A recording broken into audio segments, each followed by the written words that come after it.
Good morning, everyone. I am Latoya Roberts, and I'm the communication consultant attached to the IDB Trinidad and Tobago office. Welcome you to day 2 of our digital transformation workshop. Thank you all to the SMEs who would have joined us on this journey so far. I really do hope that you have been having an engaging first day, and we are off to the second day with a strong start. This program has been sponsored by the IDB office in collaboration with Compete Caribbean. And Compete Caribbean, is a partnership facility that encourages the private sector development through giving technical assistance and support to developing policies, the business climate, clustering initiatives, etc., to ensure that Caribbean SMEs can really grow. The program is jointly funded by the IDB, the United Kingdom's Foreign, Commonwealth and Development Office, the Caribbean Development Bank, and also the Government of Canada. And Compete Caribbean really operates to support the 13 Caribbean countries. In addition, one of our main partners for this event is the Chamber of Commerce of Trinidad and Tobago. And today we have the CEO, Gabriel Faria, who will give some opening remarks as we launch forward into day 2. Gabriel, over to you. Good morning, Latoya. Good morning, everyone. When I signed on yesterday, I hadn't seen Karina for a long time. And I was happy to see that she came on for the opening session. We are genuinely happy to be associated with this program. I think the IDB has shown, and the IDB and Compete Caribbean has shown its commitment to supporting the entrepreneurial ecosystem by investing the cost for this webinar so that you can attend this at no cost. We see this workshop and partnership as really as a continuation of work to support the private sector in innovating and growing. I signed on the session yesterday, and I heard Karina and I heard Brian provide some key insights on understanding the landscape and how consumer behaviors have changed. I must tell you, I was encouraged by some of the conversations I heard. I had to drop off because I had another meeting. It's interesting. We are in such a dynamic environment. I've been hearing so many of our members and businesses speak about how they're waiting for things to get back to normal. I want you to know it's never going to be the normal we knew. We're never going to have the normal that existed in pre-pandemic. Our consumers and their pain points have changed, and the way you engage them has changed. Going digital has become a sort of panacea, but it's not a magic bullet. You must first target and understand your consumers' new insights, their new pain points, how their needs have changed, and how you can satisfy them.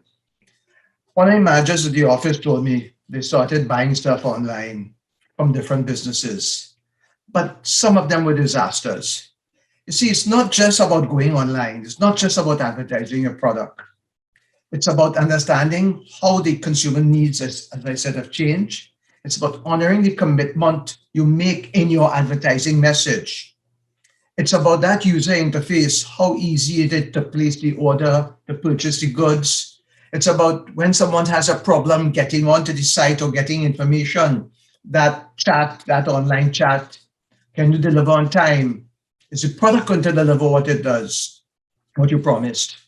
And today, the consumer is probably more connected than ever before. They are extremely powerful. And I heard Brian talk about that with Google Business. So we're going to talk, I'm going to take a minute and show you something. I knew a company in Trinidad. Every 2 years, they'll fire the advertising agency because they did such a poor job in advertising their business. The interesting thing is the ads were excellent, but the business did not deliver on the promise the ads made. And I'm saying this and I'm reiterating it because ads are not going to solve your problem unless your business delivers on what your ads promise. Today, as an entrepreneur, you are very fortunate. You can compete with giants in their industry because you are not tied to legacy assets that are holding you back. You have access to scalable solutions. The truth is today that most brands have been trying to figure out how to engage with customers, and they've been miscalculating the type of content people want. Social media is engagement. It's not selling. It's a different way to sell. Your investment in social media will pay off if you do it right, but don't sell me. I want to just take a minute to show you guys something, because this is Google, and it's really interesting. Let me show you all this.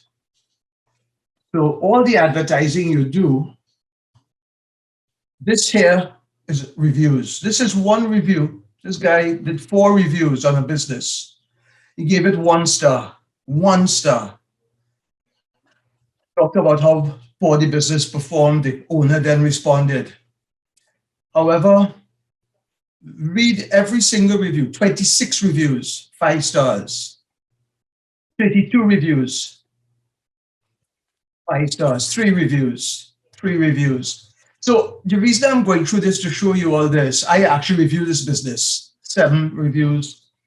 What you will notice, 12 reviews are 5 stars. So the consumer is so powerful. This was my review. This business's score on Google Maps, it's 4.7. 4.7 out of 5. The consumer can dictate the success or failure of your business. This is not a trade ad. This is a place called London, in Sarnia, in Ontario. And the reason I wanted to go through this with you is for you to understand the power digital brings. I want to wish you all the best today. I've looked at the session. I've looked at the agenda. It's going to be amazing. Good luck. Have a great time. Brian, over to you. Thank you, Gabriel. Appreciate it. And spot on. I think we closed off yesterday's session with claiming your Google My Business environment. It's almost like pieces of real estate that's out there. And, I'm really hoping last evening persons did take the time to start looking into that. Let me just quickly take a minute or two to recap what we covered yesterday. I just want us to appreciate the context that we're setting for today as well. So we, immediately took away that social and internet, big changes within the Trinidad market. 80,000 more users actively on social media channels. We also spoke about the definitions of digitalization, digital transformation, keeping in mind that these are not abstract things, but actually the small decisions we take every day. For instance, if yesterday you decided to develop a Google form that will now dictate how your customers place their orders with your business, you have commenced digitalization of a process, the process being order taking. So you've been able now to shift from a very manual, take a pen out piece of paper whilst using a piece of technology, i.e. a phone, WhatsApp message, and made it an efficient way to collect data and coordinate decision making. You are already digitalizing if you're using that bit of information and those tools to your advantage. If you're using a Google form to get customer feedback post-sale, then you are also using the tools to create customer feedback about what you can do better in the future. So it's very, very dynamic in how you're going about digitalization. We spoke about it taking, different phases. So maybe yesterday into today, into the end of this week, you may initially digitalize your order taking, but then you may also decide to launch e-commerce. So you have a mid-phase where the processes of ordering, invoicing, payments are now becoming integrated, and you're on your way towards digital transformation, which is the human factor and the culture factors that you're also adjusting. So that's just simply how much change that you can make through simple processes within your business. We also spoke about the 5 domains of digital transformation, which means when you're thinking about transforming, think about it through these particular lens: customer changes, competition, data, innovation, and value. Just a quick one. I know people will be thinking this PowerPoint presentation will be uploaded and shared for you, so you can, feel free to revert to the information, but we're really just recapping for today. We talked about the different changes in customers moving from mass markets into dynamic networks. We spoke about competition, the value of data, innovation, and of course, value. Again, this is a pretty good slide when you're thinking about your transformation agenda. You pick 1, 2, 3, 4, all of these areas, but really take them bite-sized, one process at a time. We spoke about customers' life cycle stages. We spoke about the behaviors and what type of behaviors that they exhibit in this new environment, and what are some strategies you can employ to build better relationships with these networked customers. We spoke about customer segment types. We introduced, and we'll be going really deep into business model canvas later today, specifically customer segment areas and value proposition, which we think are very, very key to understand as starting points. We spoke about 3 sources of friction: lack of trust, not being able to find what you're looking for, and of course, the length of time it takes to deliver on promises. And these 3 areas really inhibit, diminish the way that your company is perceived by consumers. We also spoke about, how can we create customer personas? How do we identify what a customer looks like, create fictional personas that allows us to segment quickly so we can match the appropriate strategies. And of course, we closed yesterday with Google My Business, getting out there, claiming that piece of real estate that's really available, waiting for you to get reviews, rating, and really speak to customers, given that Google searches remains one of the top ways in which customers discover your brands. So we're on to day 2. Day 2, 4 key areas, 3 in the main, because 4 really gets into the meat of the matter. We're going to talk a little bit about your business persona. So we talked about customer personas and segmentation. Let's talk a little bit about your own business's persona or identity. We'll talk a bit about storytelling and the art form itself. Social media channels, again, we spoke very early in managing expectations. This is not a digital social media marketing program, but we want to highlight certain key areas for discovery, for focus for your business. Maybe some even recommendations of where you should start and maybe how you should go about it in the first instance. Developing a digital business plan using that business model canvas and some strategies for your business. I really am going to encourage willing participants to actively participate today in discussing maybe your business model canvas. Let's get you started jointly, shared learning. And of course, we'll wrap up with some strategies and tips when it comes to your structure and your governance arrangement. So let's talk about persona, your business persona identity. As a small business owner, it's very, very, likely that you want to really synonymize yourself with your business. Therefore, my business is a reflection of me. This is my baby. This is something I grew from the ground up, and it's mine. Yes, that's true. But the business itself needs to have its own persona identity as it navigates through the business and the environment the business landscape and the environment we're in today. So, we take these things for granted, but let's start with a mission. It defines really what we or the business is about, what business we're in, and essentially why we exist as a company. And I encourage you, if you haven't really put this down on paper, we take it for granted that we all go through these processes. This mission actually would find its place in several different areas. One, your social media about us section, your website about us section, and it really creates clarity in the minds of a consumer or potential customer about exactly what you're about and why do you exist as a company. So if you haven't, please take the time, put this down on paper, refine it, and make sure it's crystal clear the business that you are in. And again, reminding yourselves constantly, you can never be a business that's all things to everyone at the same time. It's an impossibility. Digital vision. I want to shift this because we normally talk about mission, vision, yes. Digital vision within the context of being forward-looking and defining who we, the company, would want to become, right? As a company in light of emerging technologies. So there's a different spin on it. We recognize that we've been in business 3 years, 5 years, last year, 10 years. But who do we want to become given the emergence of technologies that has changed both our customers' preferences and how they want to do business with us? So it's a future state picture of the problems that you want to solve for customers, how your customers will interact with the products and services, and what your persons, your staff, your owners, your management teams, what will they and their skills look like in this future context? So I encourage you, you may have an existing vision statement or vision definition that you've put together in the past. take the opportunity to really revisit it within the lens of a digital mindset. Values, again, these core values support the company's digital vision and shapes its culture. And let's think about, we hear this cancel culture that's emerging globally.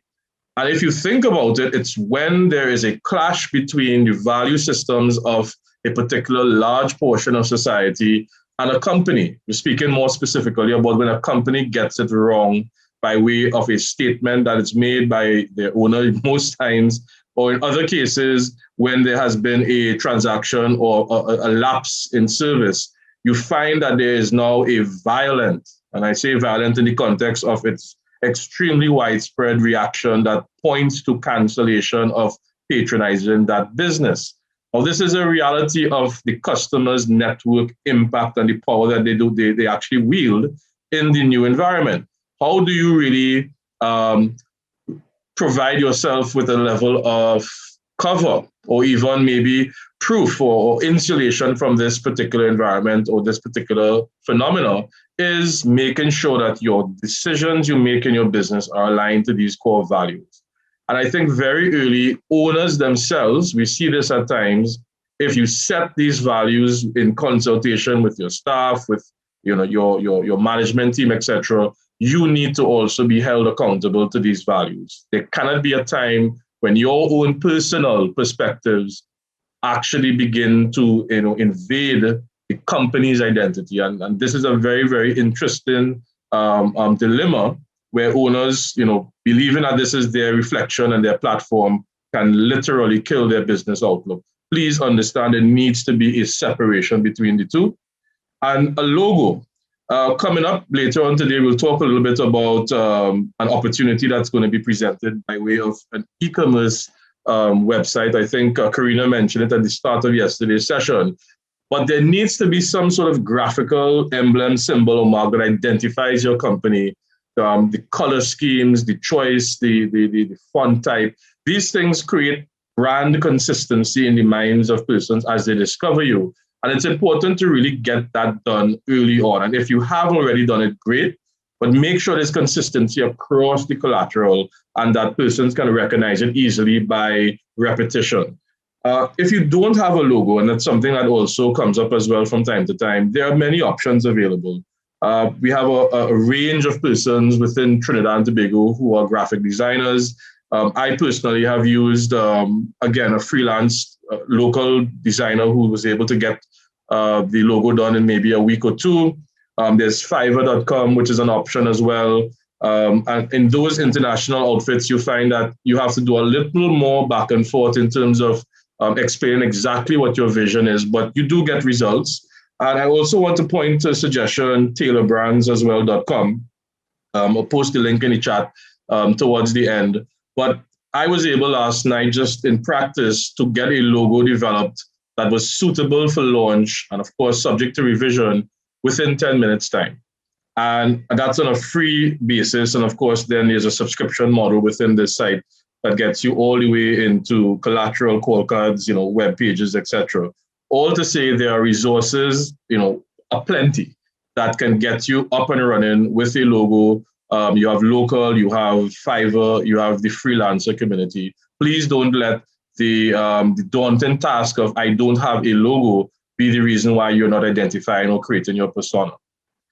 Let's talk a bit about storytelling.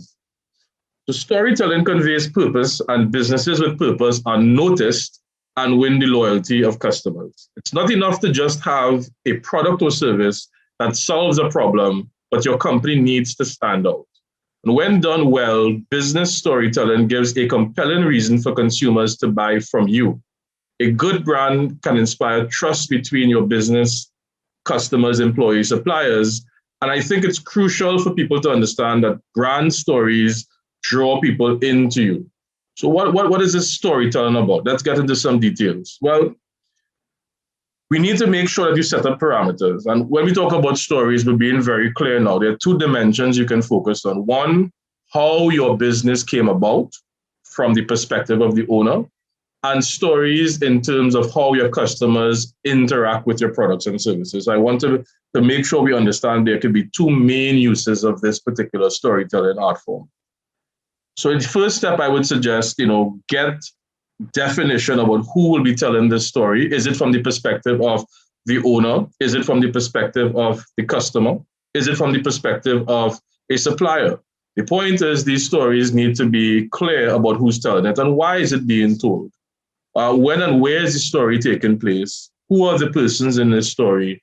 And what are the persons trying to achieve and the challenges being faced? It will help you really set that particular conversation dynamic to say, let's take an example, business owner, somebody particularly in the clothing business. 10 years ago, I felt that there was a need for millennials to have a design that really represented what they really felt, color schemes that made sense or design patterns. And I went to a particular program, I went and visited a university and I certified myself so I could be able to give this value, etc. But I failed. My first 3 launches, nobody purchased from me. And you say, well, why would I put something like that? It's authentic. From the perspective of the customer, we've had examples where customers talk about their motivation. In a case of a learning institution, why this particular program is important to achieving their goals in life, etc., can actually be powerful stories that do not really talk directly to selling, but more to establishing brand. We're talking about being authentic. We spoke about that just a while ago. Key to gaining customer trust. Please don't try to fool your audience with this elaborate tale of heroism and achievement. Customers know when you're trying to pull a fast one, and they really don't appreciate it. Your business story doesn't need to be elaborate. It doesn't even need to have an earth-shattering concept. And don't try to create one with really genuine reality checks about how you started your business and why. Have a clear outcome. A great business story leaves your audience with something. What lesson was learned from the story? Failure to launch a brand 3 times and success on the 4th conveys persistence, conveys resilience. This owner knows, the customer, that failure is a part of life, and therefore I feel trust in how he's conveyed or she has conveyed the story. And the business story must have a clear outcome. Provide a hopeful, thought-provoking message with actionable points to compel your audience to connect with your brand. Being consistent is also key. We spoke about your logo, your messaging, your materials having the same look and feel. This consistency helps people recognize the brand by way of colors, by way of a logo, even the font. So that in scrolling through, when persons go through this timelines and Instagram feeds, they will recognize the brand because of its consistency. And get your customers involved. Business storytelling would usually strike a relationship point with a customer. And I'll give a quick story about this. A guest house, let's say a guest house in North Coast Trinidad, a few months ago was asking, what's the best way to get persons to visit during a pandemic environment, limited numbers, of course. I think we were pre this second wave. And it's difficult because, persons are talking about, I have to look at, my limited funds. I saw some properties offer remote work locations. But I asked the question, really, why would somebody go to North Coast Trinidad in the first instance? And, relaxation, get their mind off all the stresses of work, etc. And I thought about this and I said, let's try something. How about you have a competition, campaign, etc., where you target, and again, coming on to focusing on targets, mothers, and let's say mothers with children, and really ask them to send in or post on your page or etc. And the one with the most likes, of course, can bring 4 friends for a weekend. How has the pandemic really affected you as a mother? And really share that story in, maybe 100 words, 200 words. So you really create a gamified model so people are responding, connecting, etc. And, there's a clear winner. how would the customer really get involved in storytelling at that point? They've told their story, yes, to get access to the incentive. But at the business location, and this was a thought I shared, why wouldn't it not be a possible way to include them by at location, at the hotel, at the end of that weekend, or maybe even before and after, as we talked about. Upon arrival, can I get 5 minutes of your time? I have this cell phone. I want to do a quick video. And, tell me how you feel coming to this property. I feel relieved. It's been a stressful past 6 months. I've lost a job. I've had to change how I do business. Being a mother is difficult. And really another one at the end of the stay on checkout, assuming there's a great memorable experience. And those two things by themselves, which is before and after, and what I expected from that would have been a change in demeanor and even emotion. And none of it really would have said, hey, come and stay at this hotel. Rather, it would be, here are some tips that mothers have used to cope. Remember, the content is coming from the customer's perspective in your environment, speaking about, one, a painful issue, the pandemic and its impact, and two, coping mechanisms they have used to alleviate this particular pain.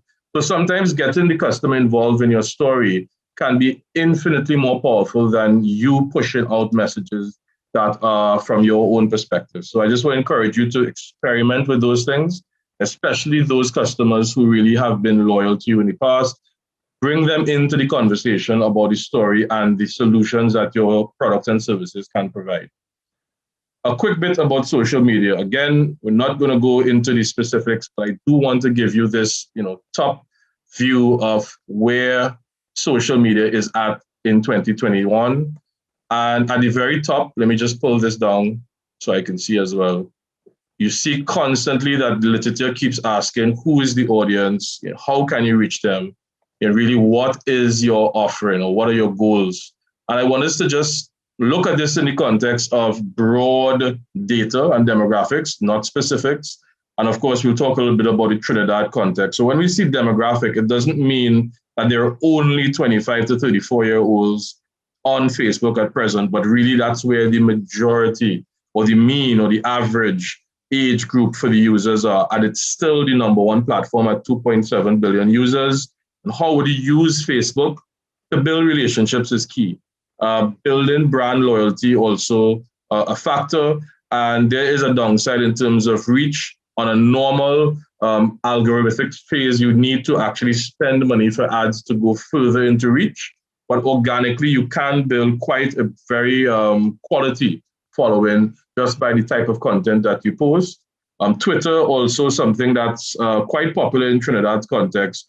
Limited, of course, by characters, and people really use it to get public relations and sending quick messages out there. We see a lot of application with politicians. We see it with government. We see it with larger institutions. Whether or not there's a demand for it for conversion purposes, debatable, but it is a way to really stay in touch with the community. It is heavily skewed towards male usage. So that's a very interesting dynamic. We see something completely opposite with Pinterest. Again, we see that persons would really use this for lead generation in clothing, art, and food businesses because images and video is really the communication. 78% female users, ages 30 to 49. I mean, I myself struggle with understanding its utility. Perhaps it really is a gender-specific platform, but I can't say I've ever actually interacted with the platform, although I've seen quite a number of ladies use it. And it's quite interesting that they would spend lots of time scrolling, liking, pinning, etc. YouTube, I think we're clear about YouTube in terms of why people would use it. A very useful purpose for it would be how-to and lifestyles and education. In fact, most times, if you think about it, the reaction to YouTube now, and this is almost like it's matured over the last 5 to 10 years, and with the advent of TikTok and other video platforms, YouTube, which of course is a Google asset, is more information-based. And most times you would type how to do something, how to cook, for cases like me when We have zero options. We need to figure things out. Recipes, how to fix a vehicle, how to fix a phone, what types of phones, should I contrast phone A and phone B before I make a purchase? So you find that education, how to, product comparison, benefits, people are going there for that sort of information. But it is resource intensive because you will need to have a degree of video, quality video, as well as editing skills. It's long form. That's another thing that's also important to understand, that it needs to be more in the 3 to 5, maybe 10 minutes. There are some, how-tos that run for 30 minutes. But usually maybe 5 to 7 minutes can really be where people pay a lot of attention if you have something educational or lifestyle oriented to share. LinkedIn, again, very interesting for business development, brand awareness. You see a couple complaints on LinkedIn recently where people are realizing it's becoming a little more social than they would care for. If you think about the inception of LinkedIn, it really was more of networking between professionals that morphed into also B&B or B2B, sorry, in terms of businesses to businesses interaction. And then, of course, resource recruitment, HR. And you see now people are on the fringes of adding social to it as well. But primarily, it's really for business development and brand awareness. If you're into the B2B type arrangement where you're a business that sells solutions to businesses, strongly suggest that you set up that particular identity on LinkedIn and reach out to the decision makers of companies that fit your target. Instagram, another big giant, right up there next to Facebook, tends to be, again, a younger audience in the main. It's for building relationships and conversations. Images and video only, when people try to put a lot of heavy text within the images on Instagram, it just doesn't fit, doesn't work. Good lead generation for, retail, food, entertainment, beauty businesses, etc.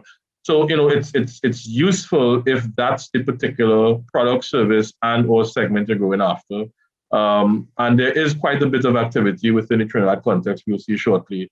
And my new favorite TikTok, and I say that I think April 2020, TikTok achieved the record of being the most downloaded application ever. I think it was, a lot of people would admit to you that they either discovered or started interacting with TikTok sometime in Q2 and Q3 2020.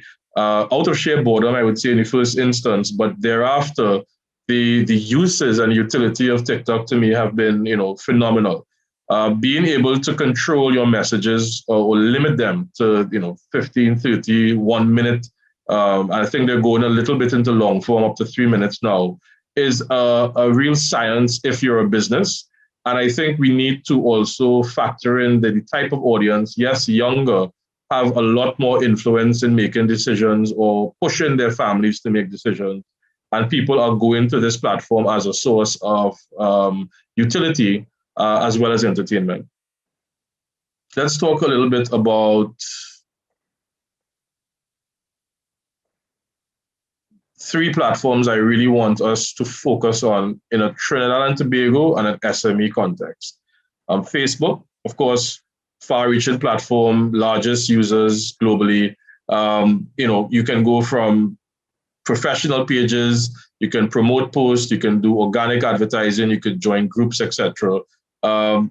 Pay attention to seniors. I mean, if you realize there's a lot of grandparents on Facebook, and we're wondering, that's the so don't be distracted by younger persons saying only old people on Facebook. There's a growing demographic of elderly persons who are consumers, purchasers, influencers in their family who primarily were using Facebook for interacting with their families, particularly during the pandemic, but also to source news. In fact, it's interesting how much shares you get. I mean, if you have family chats like me, you'd be bombarded quite often by, your mother or father sending, did you see this on Facebook? Did you see this?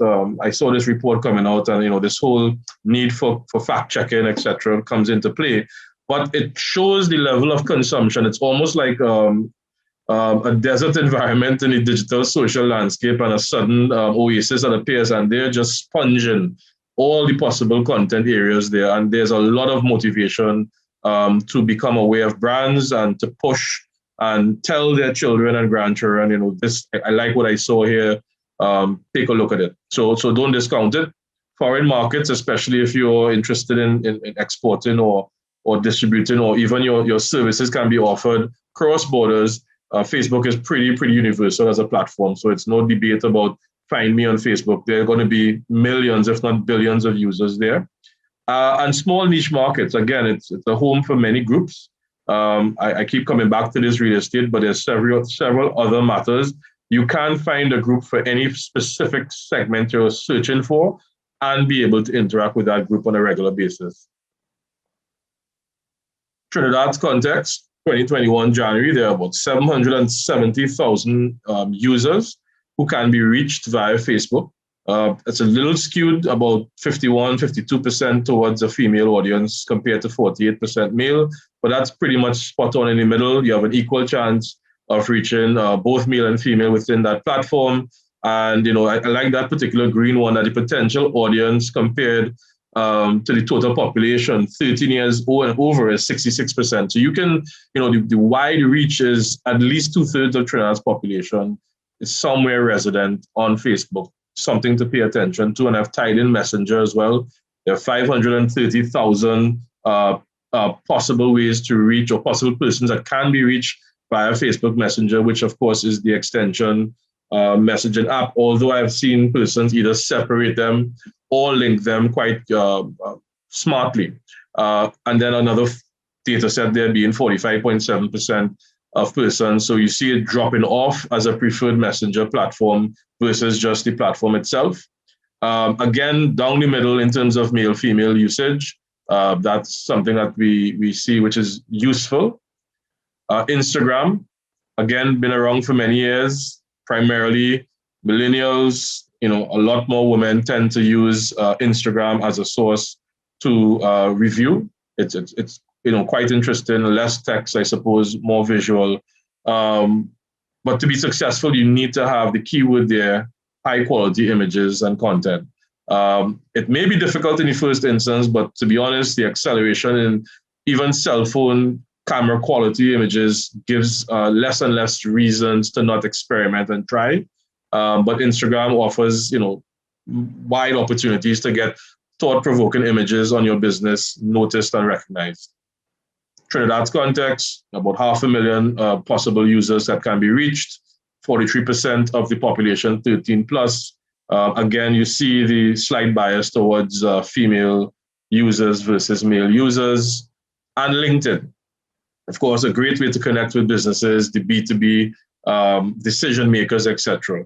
So what am I saying? I'm saying that as a small business, I would like us to really, or encourage you, get on those 3 platforms, 2, 1, depending on your business type, but focus on these, I would say, top 3. Not all of your products and service offerings necessarily require one versus the other, but definitely how you have conversations on these channels will change. You would find that the conversation on LinkedIn would need to be a lot more a blog form, updates, thought pieces that are related to solutions, and Instagram being one that's more photo and video oriented, and then Facebook, of course, allowing you the mix of both worlds. LinkedIn context, 410,000 persons in the Trinidad context, 18 plus, 38%. I don't see LinkedIn very often as a popular platform of choice unless you're a decision maker within a business or your business is dealing with other businesses as well. It's a missed opportunity. I think it's the reach and the ability to curate precisely who you'd like to get in contact with is a very powerful tool that does not have the social clutter or the distractions that include entertainment, lifestyle, etc. You may want to actually look at this if you're trying to narrow down your search to get to decision makers. On that point, I just want to talk very briefly on the differences between digital marketing and content marketing. And we may think, okay, one is more important than the other. What's the difference? It's all marketing, right? No. So content marketing tends to be one that embraces education, and really less about selling. Indirectly, it's a form of advertising, but really it focuses on matters like videos, blogs, images, infographics, ebooks that add value. So what would this possibly look like? Let's say you have a detailing shop, car detailing shop. A post of a content nature would be 3 tips for owners to maintain their car between a detail. Another post may be, what is the 2-bucket car wash system? Why you should not use a chamois cloth for drying your vehicle. And I'm throwing these out clearly because I seem to like car detailing, but adding that value as a content post is enriching those that interact with your social platform in a way that they would not have normally gotten elsewhere. And it's showing that you're prepared to add value without the ask or the sell. I mean, what I would suggest, of course, you can do is ask for contact information. But certainly, please resist the need when you provide value of this nature to really say, please come by me for, or please purchase my, or please check out this link for more offers and sales, etc. It's almost like if you have a string attached. You know, we talk about no strings attached, etc. But people feel that in digital platforms just as much as they do in person, where, you know, I will help you out. I'm sure I will help you out, and that but factor, you know, it's such a common thing in Trinidad context where somebody may say, here are 5 tips for writing a business plan. You know, you do this. For more information and of how I can help write your plan for you, please contact me, etc. Sometimes we need to just give the value, give it away so that people become directly, even obligated or grateful, in that context. So people are constantly trying to figure out, what can I keep coming to this page or to this business for that I can't get elsewhere? And it really sets you apart from those that are simply selling. Not that there's anything wrong with selling, but time and place. So what I'm suggesting, content strategy, content schedule, and be consistent. You're going to have to think at least 2 months out. I might say, okay, that's a lot of time of content. Not necessarily. Think about it in the context of 1 content post a week as a business, because it's a lot. It's a lot to put together. What are you going to be talking about? But create 8 themes for the next 8 weeks and keep them limited to where you are strongest. Some persons are excellent behind the phone doing a selfie video. That's a form of content marketing where you explain the benefit and thank people for their time. Some people are better at writing, and they can write 3 or 4 great paragraphs with punchy lines that get the person saying, great, I understand completely what you're saying. Others still like to play around with graphics and can create an infographic. There are many platforms that can help you build one quickly, where you can show 5 steps towards a solution and really post that content. But pick what you're stronger at, but set up a schedule ahead of time so that every week I'm going to have to get this piece out there so that people understand that my brand and my business cares for what they are about. Now, digital marketing is really the hard form of it. We want you to buy this, or we want you to interact with a product or service, etc. So, search engine optimization, email marketing, it's to the point. This is what's on offer. But look at them as both being relevant, and that you need to have both sides of them coming through in a very balanced way in your business, because you're going to really want to have that identity and that brand recognition for what you can provide by way of value. This draws people in content, and digital really interrupts a person as they're going through their digital experiences. So somebody's on their Facebook page, they're scrolling through their feed, and they see your business come up saying 10% off X product flash sale, and may be inclined to take it or not. The point is, this is intruding into their space. It's nothing about that that's really invitational. It's really, here's what I was, proposing to give to you as a solution. Are you interested? Click here for more information. Similar to that would be, of course, in the context of email marketing. So somebody, for instance, in this case, gives you their email address and says, hey, I want some more information about your business. Sure. You send that email out. Hey, we have an offer this week, etc. Please click to this marketplace, my e-commerce platform, etc. for more information. More, even better on the email marketing, please click this Google form for more information about or providing more information about what your needs are. And social media marketing, of course, all the platforms have some form of paid advertising. These tend to be more focused. They allow you to get pinpoint access to groups, communities, age groups, etc. I've been, working with Facebook ads for the last, maybe 4 years. Lots of success with the ability to set up your audience correctly, where you can literally pinpoint who's going to see this feed post based on their interests, their age, where specifically in Trinidad they live, and etc. Male, female, other demographics. It's very, very powerful. Let me ask at this point, for persons to share any feedback on content versus digital marketing. And if you also want to go back further on the platforms, you can. And just a reminder that these slides will be made available at the end of the workshop via a Google Drive link, given its size, so you can revert to the information. But let me open the floor. I think we're going good on time before we get into the business model conversation. So let's talk a bit about it. Storytelling, the platforms themselves, and content versus digital marketing. Any questions, feedback, experiences? I did see in the chat, just quickly pull that up. Lorenzo had a comment about LinkedIn. Yeah, Lorenzo, you wanna share that with us? And Trisha has her hand raised afterward as well.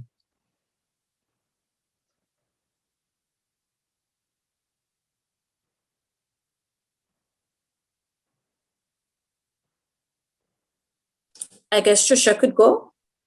Yeah. Let me just see, Lorenzo, you'll have to unmute if you want to share. Can you do that? Are you in a position to do that?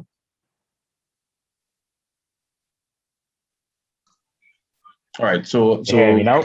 Yeah, go ahead. I figured it was a mute issue. Yeah. So basically, what I was saying, right? The reason why LinkedIn is a little different is because of the user face interface now. Mm-hmm. And a lot of people don't want to use it because it's hard to use. Even I use it and I find it hard to use, and it kind of stretches. Like if you want to go and get something, it carry it on next page and next link. If you have to link your own business page, you have to link this, then link it back. So it kind of to a lot of persons, and a lot of persons, that's the reason a lot of persons don't like LinkedIn. But it's usable, but useful, but that's the deterrent I've gotten from a lot of persons, and me especially. And I think the interesting thing about the platform, which you'll have to recognize, is think less about how it feels to use it and more about the fact that there are, hundreds of thousands of persons that have decided to have profiles there. And the secret here will be, well, how do you set up your page so that you can access these persons? So the goal really is the audience behind, or the audience within the platform that's in Trinidad's context. I agree with you in setting up the page. You first had to have your personal page set up. Then you needed to move across to your business page. There was some linkages, etc. But what was the goal? The goal in setting up this page wasn't to say, click this LinkedIn page and I'm there. But the goal behind it was, who's the 5,000 particular persons that I think would want my product and service? And I know that they're on LinkedIn because when I search for this particular company or business name, it comes up. And that's the great thing.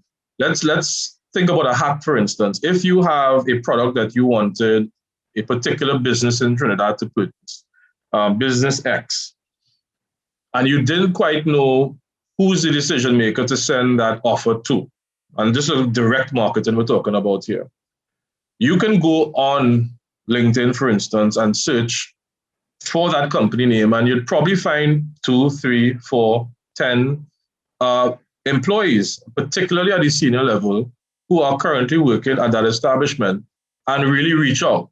And this is the point about LinkedIn. Oftentimes, it's not about broad-based advertising. It's about focused advertising. So maybe there's the purchasing officer for the company there.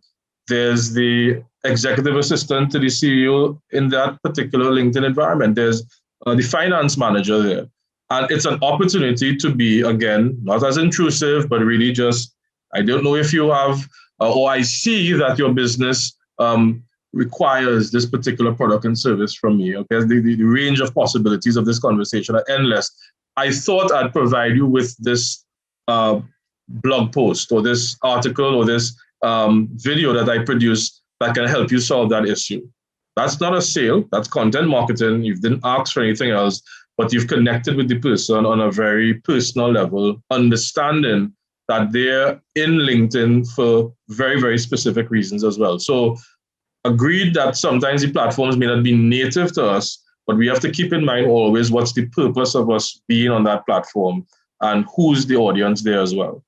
But thanks for sharing that perspective. And I would encourage you, if the business that you're into is B2B, business to business, that you solve problems for businesses and less so for consumers, keep at it and be bold enough to have those kind of direct search conversations. Thanks. No problem. Trisha? Okay, good morning, everybody. So Morning. I have two things. One is a comment and one is a question. So I'll make the comment first. Sure. And the comment is based on, what you said concerning, just the in analyzing the data. And, it's I just wanted to reiterate my appreciation for that information that you just gave, because it is so contrary to what you would normally hear. For example, as a business, in talking to people and interacting, they will be, girl, forget Facebook is for people, focus on Instagram. And that's something you would hear. And as a business person, you kind of focus your attention on Instagram and trying to, but the data that you presented here over and over continually show that Facebook is still a very heavy contender. And without seeing that in my face, I would have not been, so up to believing that then. So I really want to say thank you for that. And, want to reiterate the importance of data and statistics, in making decisions, because you made me kind of circle Facebook. You're like, okay, Trisha, note to self, Facebook, so one, that's my comment on that. And two, just the question, if you could just go back on giving a little more information on your digital vision. So just if some sort of example, just to kind of get my mind as to what you really mean by I understand what you said, but bring it home a little bit for me, please. Sure, no worries. So, thank you. So, and that point, I think it's such an important point, and you're right. This is what I've been hearing for the last 2 to 3 years. And what you're hearing are users giving you their feedback about how they are either entertained or how they prefer to engage content. So it's valid. So I wanted to tell you that the feedback you're hearing is valid, but then you need to step above that to understand, well, if you're the user I'm trying to reach or not reach, am I missing out on other channels to reach consumers that I do want to reach? And therefore, it's not just about one is preferred versus the other. It always starts with who is your customer segment? Who is that audience? They exist in different spaces. Many people are multi-platformed at present in terms of how they consume data and where. As I said earlier, if I think about myself, I use Facebook for a lot more business-related conversations and LinkedIn as well. I do not use Instagram as often as I think people do, because I don't really see the need for it outside of just entertainment, perhaps. And TikTok for me has been my go-to for emergent business type conversations and learnings, whilst YouTube is like an encyclopedia. And if you look at my profile, then you begin to understand, well, if I wanted to reach a particular customer with that preference set, where would I place my content and how would I present it? Digital vision to me, it's again, always a vision statement is your future state. So nothing about this is different from when somebody is setting up their vision statement on a whole, but this is one that now appreciates, and if we go back a bit, just forgive me, appreciates the context that they're operating in and looks at the world through these lenses now. This is what my transformation agenda looks like. So what does my future business look like as it deals with customers? So we see analog to digital, competition, data, innovation, value. And I think the vision statement itself needs to speak specifically to how does your business look at the future? What types of technologies will it be using? How will it reach the customer? And how will it reduce the friction in interacting with products and services? So let's give an example. If your future state in the past would have been, we are going to be the best clothing store in Trinidad and Tobago with the latest fashion and designs and the largest floor space that someone can interact with and browse our clothing. And let's say that's what your previous, we all know very large clothing retailers, for instance, in Trinidad, that premised, and here's the scary thought, that had multiple locations, have large real estate, lighting, shelving, mannequins and setups, because that's really what the vision was, to be this large retailer of clothing. But how does that work in an emerging technology environment, and particularly in a pandemic environment? And what would the future state of that company look like? Would the person necessarily need to come into the store anymore? And if not, where would they interact and what would be the channels would they use to interact with you? And how will they purchase from you? And who are the types of staff members you need? Is it a customer service rep on the floor, or is it a digital experience officer who is being able to answer the questions about sizes and fit and application? So what you're changing really here is the factors that have been disrupted by technology, but you're also future looking because you're not going to always reach that state with the level of evolution that's taken place. So start with the vision statement where you are, but you now need to apply filters along the lines of what we spoke about yesterday into today as well. So it's not a new concept, but it's a modified concept in terms of looking at the way forward. Thank you. You're welcome. I think Jules, and then Al. Greetings and salutations and good morning to everyone. Brian, I think it's a concern or issue.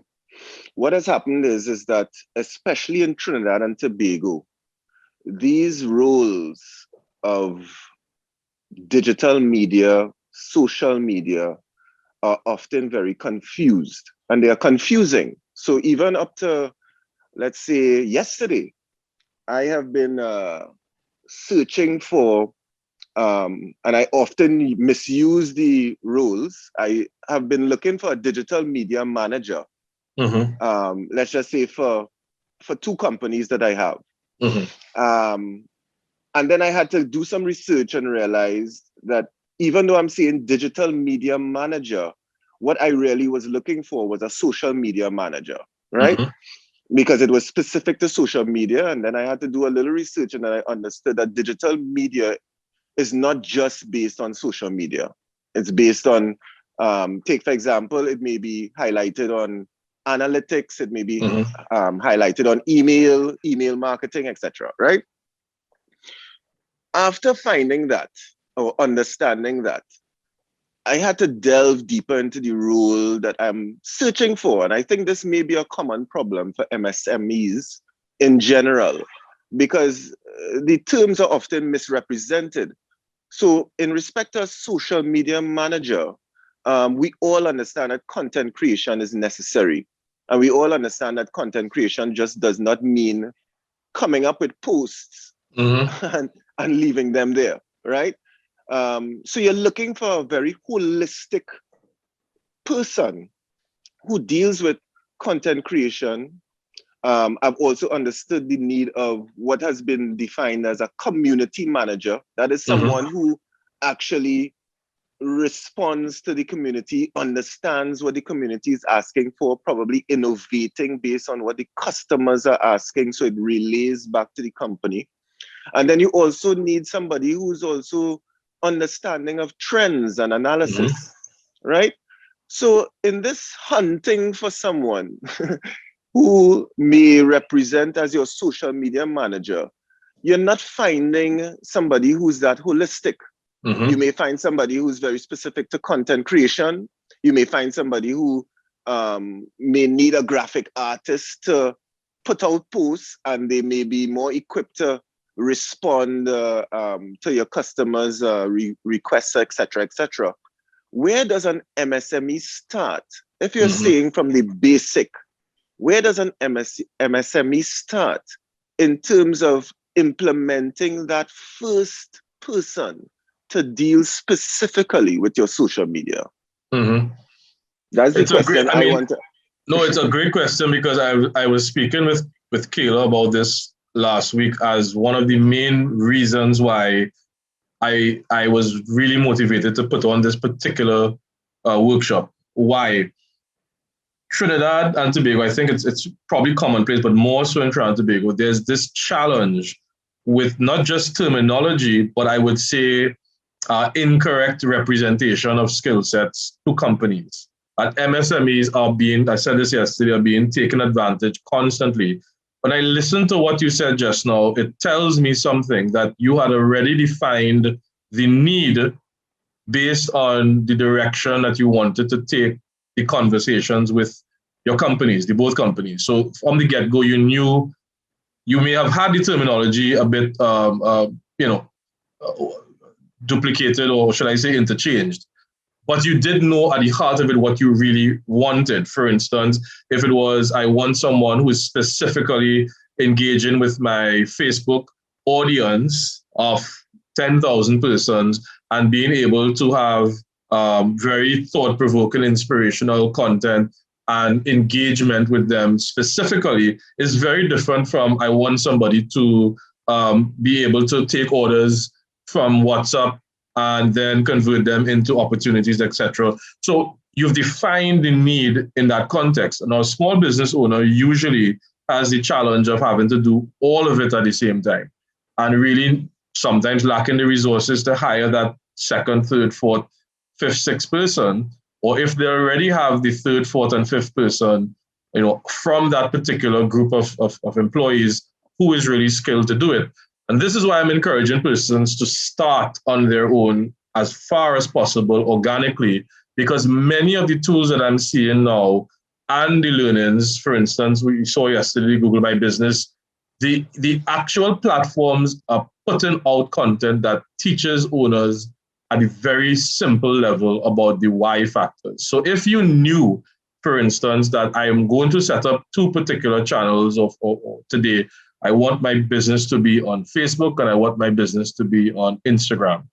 And then you understand the context in which the types of posts that need to be there, etc.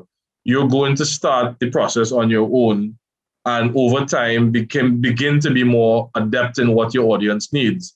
I think there's a gap that's going to only be solved, Jules, through a secondary conversation within the Trinidad context of bringing together that social media management, digital management community. I think what it's called most often would be your advertising agencies that have evolved away from traditional marketing into, digital marketing and advertising, and then coming back to the table to say, MSMEs do not have the budget to pay thousands of dollars in retainers for these campaigns and programs.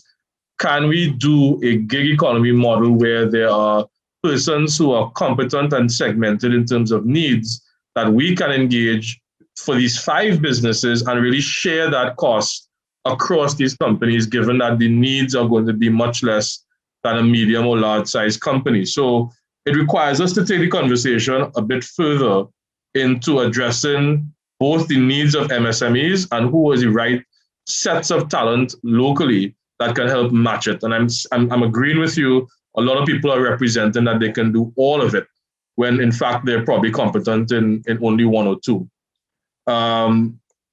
Yeah, I'm seeing persons talking about solutions, and I have them in the arsenal to come up with shortly as well. So, but Jules, it's a very important discussion that we need to have. And quickly, Al, I hope I'm pronouncing it. It's AI, not versus Al. Hi, thank you. I'm Alicia. Okay. Yes, can you hear me? Yes, go ahead. All right. So grateful for that previous comment and question that was asked, because I too have some of those challenges. So I want to get back to the point on LinkedIn and the social media specifically as to what type of content to interface with. So based on my experience, both as at the business end as well as the customer end. So I'm on LinkedIn, and interestingly, I had an experience of recent where someone reached out to me, connected, and then tried to sell me something individually. Right away, you got deconnected with me for that. So I feel as though like LinkedIn is a place where if you try to sell me something in my inbox, I'm definitely going to be turned off from a business that takes that approach. Whereas I use LinkedIn a lot for, solutioning. So I interface with a lot of my networks and people there, and we come up with solutions. So I use LinkedIn predominantly for that. And I think a lot of people in my network do, they do the same thing. On the other hand, for my Facebook, I use it for family and friends, and to be a little more casual with my content. So a lot of my formal content is on LinkedIn. But something strange I think is happening with Facebook. Facebook, I think, probably is now turning its head on a more formal, turning its head on a more itself on to a more formal approach, because I find that, for example, recently, a couple months ago, a business group, the MIT, reached out to me via Facebook, and they didn't reach out to me on an individual basis. They reached out to me by pushing content on my page, my Facebook page, and one would think that that sort of content would have reached me, because more than likely, because I know that they were searching for people, that sort of content would have reached me on my LinkedIn page, but it didn't. And I really think that if they had reached me on my LinkedIn page, I would not have responded. But because I interface with it unexpectedly on my Facebook page, I think it brought, it caught my attention. Yes. Because I didn't expect it on my Facebook page. And I responded, and it was a favorable response.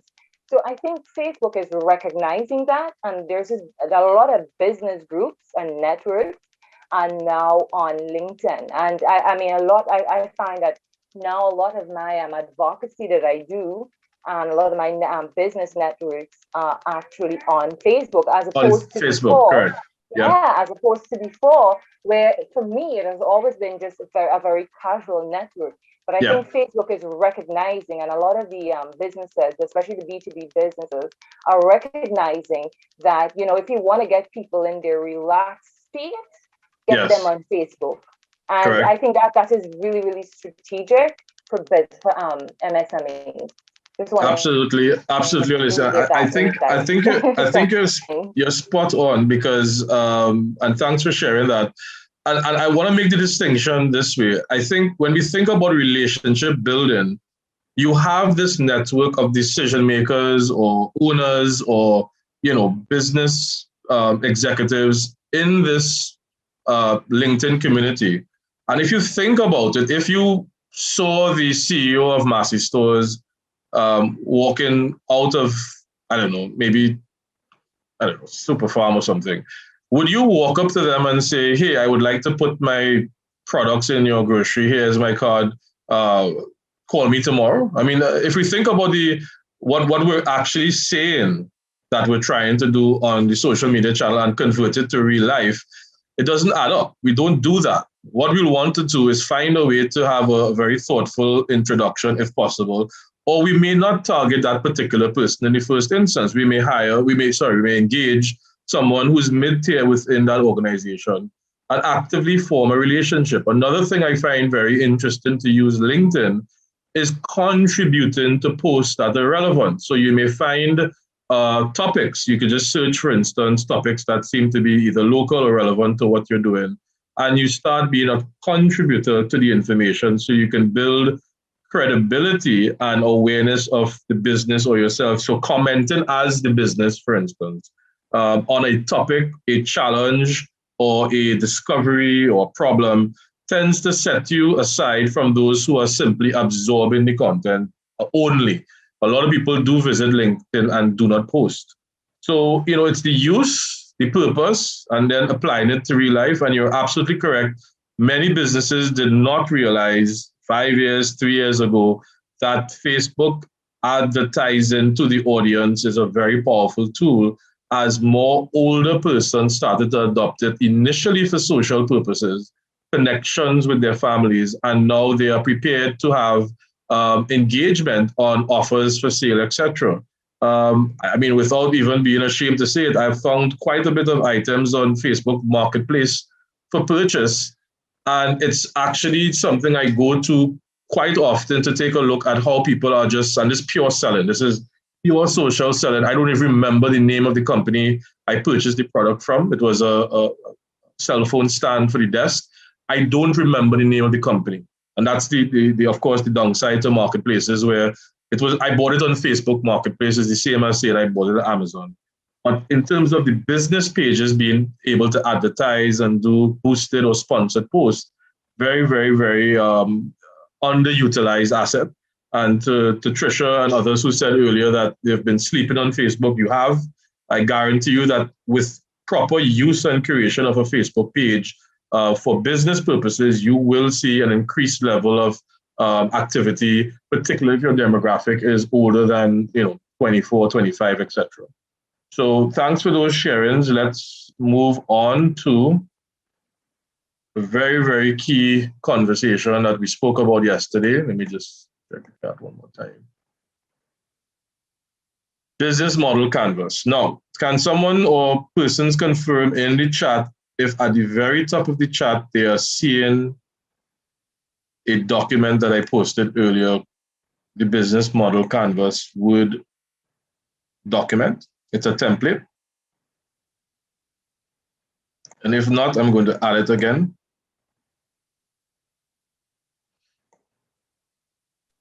It will be good if you share it again, because we had a few chat going on. So for persons to scroll up, that might be hard. Yeah, let me do that. I'm not seeing it. Yeah, so I'm going to quickly add it to the group.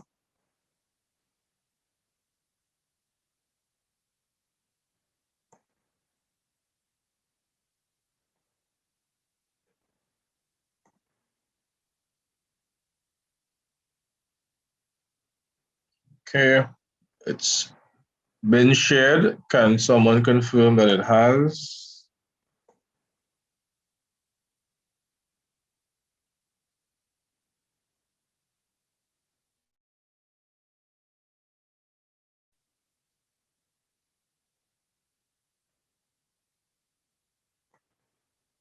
I don't know if I'm not looking in the right place. Not yet. No, I'm not seeing it either. If persons are logging into Zoom via their phones, though, they won't be able to get the document. Oh, okay. Okay. So how? Yeah, so it's there how would now. we get it then? Okay, let me see. We could send it out by email, Kyla. Can you quickly facilitate emailing it out to the rest? I'm not seeing it in the chat. So I guess it's because I'm using my tablet. Your phone, yeah, or a tablet. Sometimes the Yeah. chat doesn't show attachments. Sometimes if they're using Yeah. a phone or another device. Yeah, I'm not seeing it at all. Okay, so if you guys could send it, that will be great. Thanks. No problem. Thank you.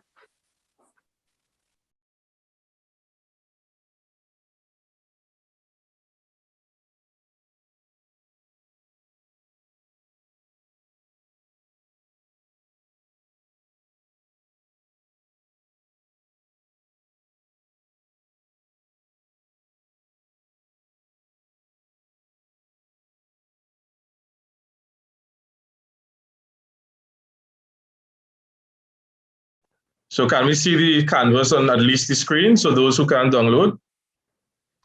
Yes, it's on the screen. Thanks. Okay, great. And of course, this with the PowerPoint will be set up. So first, let's see what we'll be focusing on today. Will be customer segments, that's the far right, and your value propositions to the center. So what is this business model canvas? It's a very easy, lean way to really put your business on one page, your entire business on one page. And what is it mainly used for? It's mainly used if you intend to launch a new business model, product, service. But I found that it's quite useful for repurposing your digital business offerings and assisting in transformation in conversations. Because if you put in your mind that everything that you're putting on this is your business as it stands going forward, then you begin to actually insert some of the more important questions that need to be answered. But in abstract, of course, looks quite cumbersome. Let's go into some examples of how it's been used. We'll come back to this. I call it a cheat sheet. Just to bear in mind, the canvas does have a direction in which it's ordered. It starts, of course, with 1, 2, 3, 1 to 9 boxes. And if you look at the color coding, each of these color codings represent a particular section that is interlinked. So, for instance, sections 1, 3, and 4 are specific to the customer. The orange in the middle, of course, is the offer, the product or service that you're offering. Cost and revenue, as we know, very key components of financial viability, because you can have right segments, value propositions, etc., and cost structure overwhelms the revenue generated. You'd want it to be the opposite. And then finally, the infrastructure to support it, which would be your partners' activities and resources. So there is an order in completion. And let's start with customer segments, because I think we've said that and stressed that yesterday into today. We spoke about niche, mass, markets, segmented, diversified, and the definitions around it. But for whom are we creating value for? Who are these customer segments? I've actually had customers, businesses, even in the hospitality space, hotels. There are persons who don't actually know who their customers are. And in fact, anyone who could walk through the door and pay for a product or service is just fine.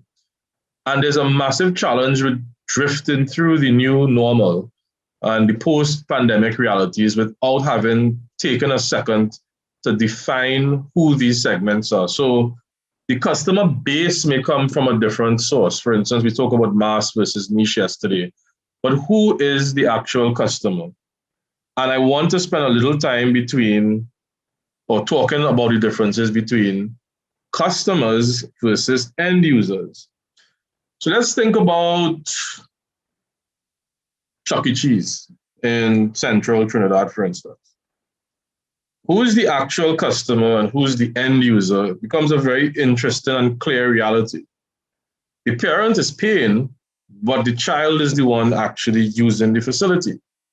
If we think about a box of cereal, most times one of the parents or family members is in the grocery purchasing cereal for home, but what is motivating which brand they choose oftentimes involves the actual persons who will be consuming the product.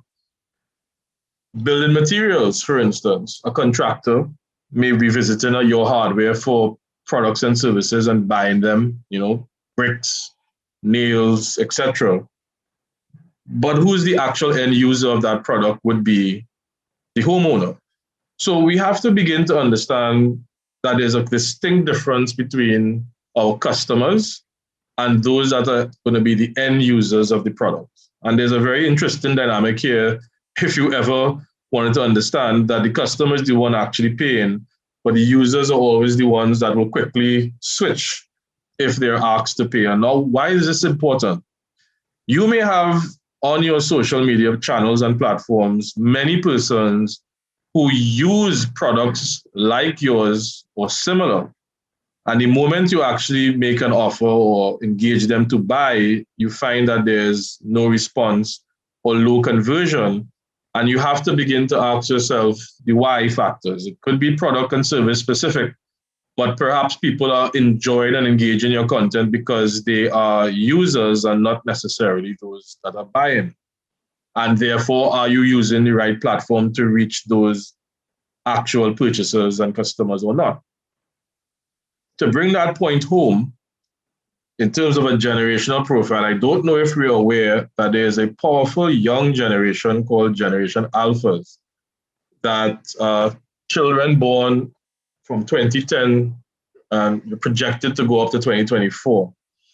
And what's the real, they're children of millennials in that context, if you want to know exactly who they are. So, Gen Y parents, or X in some cases if they're older parents. But what Expedia and others have recently discovered is the level of parity in decision making, meaning the influence that a Generation Alpha has on their family in making decisions on travel in that instance or future travel, as well as other related home products and services.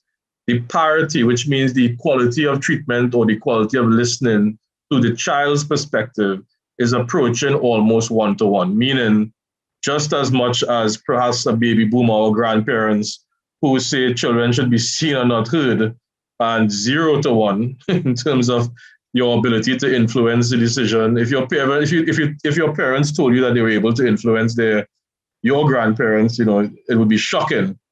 But now that's a reality. And I think we need to factor that in when we're having our discussions about choosing the segments we're going after, and begin to realize that we may be only looking at users in our frame and not necessarily those that are influencing. We may look at the customers who are purchasing, but not those that are influencing those purchases. So I just wanted to make sure, please do a little more research about the impact of these alphas. They were completely born in a digital era. 2010 is when the iPad really was launched, and these persons live. They're not just children; they live and they consume massive amounts of content daily. They do have strong views about preferences, and they're influencing their millennial parents who you might be trying to target. And perhaps you need to factor in what is the motivation behind a millennial making a purchase going forward. It's that level of detail. Uber Eats as an example, and this can apply to Food Drop. It can apply to your local food apps, because it's pretty much the same model. So let's take it through the context. We're starting customer segments, then to value propositions, and then to channels in the middle, right? So that's really the three areas we want to focus on today. So Uber Eats. What would be the segment? Hungry people who don't want or can't cook. That's one segment. Businesses that prepare food but don't have delivery guys or online ordering, a restaurant. And owners of cars and bikes wanting to make some extra money. So three very distinct segments. And this would be a form of multi-sided. We spoke about it yesterday because this is a platform. So you would have three distinct segments of persons who form part of this business model. So if you just said, I want to find only hungry people who don't know how to cook or don't have access to food, etc., and you were able to set up, here's how you can get your food from your restaurant, what would be missing in the middle there would be how do you get persons to transport the food at scale? Because you will have a lot more hungry people than those being able to deliver it. So to offer your business to the owners of cars and bikes to make income is really how they are treated, both as a solution, but also a customer. And if you go across the value proposition, which is how does the product or service of Uber Eats impact that segment, the value proposition for a hungry person would be, I can order food delivery from my favorite restaurant nearby in a few clicks. What's the value proposition for the restaurant? I can increase my order numbers and customer base by offering delivery without investing into cars, vehicles, or even a platform. And then the owners of bikes or vehicles, spare capacity, additional source of income, flexible hours, customer tips, etc. In this particular case, because it's a platform, there would be only two key channels in which customers can connect with the value proposition that Uber Eats has offered them, which would be through the app or through the website. And I want to just make sure we're going to stay here. You will have an explanation video that takes care of the rest of it, but we need to start with segments and value propositions. That's where the focus is going to be today. Let's use another simpler example, a bike shop. This bike shop has decided that there are three customer segments that they're going to focus on: off-roaders, tweenage, and for clarity, tweenage would be 10 to 14 years old kind of range, and of course, pleasure, which would be just your casual cyclist. Think about what this means. Who's not on this list? Sports bikers, racers, etc. Even older generation persons. This person has decided, I want to focus on these three segments. And if you think about it, what would be the value proposition to these three segments on a very broad basis would be selection of brands, because I'm certain that the brand offered to an off-roader would be very distinct from a teenager or someone who's simply using it to ride around, let's say, Chaguaramas. Not matching needs and performance. The stability of a bike is going to be more important to an off-roader, and the strength of the frame, the types of tires used, than another customer segment, the ability to customize and specialize in as well. How would they have gone about with the channels? You see two main forms, and of course, this may not have been in an era of heavy digital: bike shows and retail outlets. So I want to introduce that concept that starting with the customer segment, defining the value proposition, and matching the channels in which you're going to connect the two is the starting point towards this digital business plan. And I want us to actually experiment with that now. I will get to the value proposition shortly. I'd like us to have someone talk us through their customer segment section as a volunteer, and who are the segments they are trying to create value for. This may be, if this is visible, a good, I would call it a cheat sheet about possible segments that you could possibly have. But let's go it organically in terms of, hey, I have these customers that I think I want to approach and target, and let's start with that. So let me get a volunteer to carry them through the customer segment area. So who's going to be the volunteer? I'll use hands up as the indicator.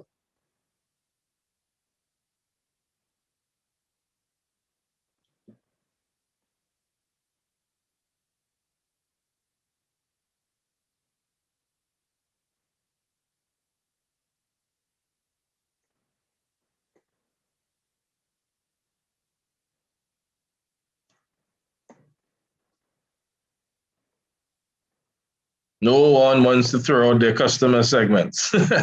I don't think we're all competitors in here.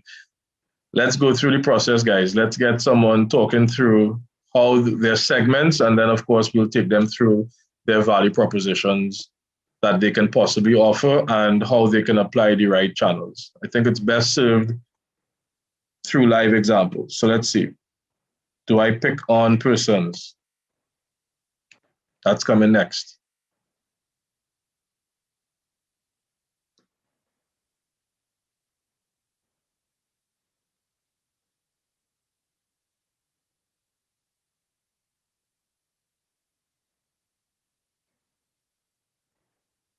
Rasta Juju.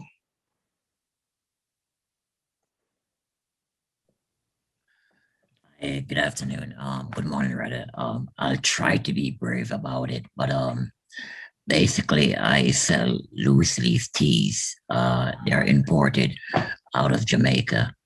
So basically, my primary customer segment right now are distributors and retail outlets, and more or less my end user are the consumers. Mhm. I do have small operation online, and I try to use like Instagram and Facebook, but there's not much activity going on right there. And based upon your training right now, I'm seeing ways where I could, improve upon that. So basically, right now, I mean, you brought a good point out when you say customer segment. I was just trying to think more or less like the one individual end user. However, I'm now seeing that the retailer and the distributor can be my segment. So that's something new I'm learning right now. So you wanna spend a little extra time with me on this? Let's talk it through a little better. Okay. So it's a specialty tea, is it? Yes, it's like herbal tea, specialty tea, like, I think in Trinidad they call it Karaili. You have merengue, Guinean weed, and, lemongrass, that kind of stuff. Right. So in your mind, the persons that would drink that tea, not necessarily where they buy it, would be who? Well, I'm looking at like, Afrocentric person, people that are very health conscious, and Mhm. like it's mostly like in the New York area. And we have a lot of gentrification where in which you see a lot of Caucasian folks coming into the Black neighborhood. So that now they do have access to the Black store and what, African American are using. So basically, I'm trying to focus on that, health conscious person is worried about your health. But another part to that is that traditionally, in the Caribbean, we use a lot of herbal medicine for our type of medicine. So I'm trying to get those folks, diaspora folks, and at the same time introduce it to the younger people into try exotic kind of stuff. Those are the audience. So you have a very motivated audience that's health conscious, and you can probably put some parameters on. You find that being more women than men who tend to be more health conscious. I say a bit more like a lot of folks that I've seen, because I've done like survey at health food store, and it tends to be more like female. The men are more like in aphrodisiac enhancement kind of stuff, but Right. the women are more into like weight loss, Right. So their motivation is, of course, natural remedies for, improvement of self, right? Yes. And you get a sense of where that will predominantly find itself age-wise? I would say for the health conscious part of it, like traditionally be like the older folks, I say like 55 and upwards for the traditional person. But for the younger audience, I'm looking like, college educated. So I put them around like 20, 25, Right. 36. And then Well, let's stick with so I want to talk about the motivated, and then you have the new discovery customers, right? So let's set them aside as a secondary segment for now. So we still on the primary, who we discovered are motivated by health conscious realities. They're getting up in age, and therefore the ability to maybe repair or remediate some of the past decisions in their former lives is now becoming relevant. They are less motivated to take, traditional pharmaceuticals. They're more motivated to take a more natural remedy approach. You said there may be an element of Afrocentricity that's playing into that as well, and that they would normally focus their attention on these types of products. So the question would be, that's the user, but where would they find that tea usually? And second question would be, would they want to consume it at home, or would they be also willing to consume it at point of location prepared? Well, the way we do it right now is like in prepackaged format. So it has to be consumed at home.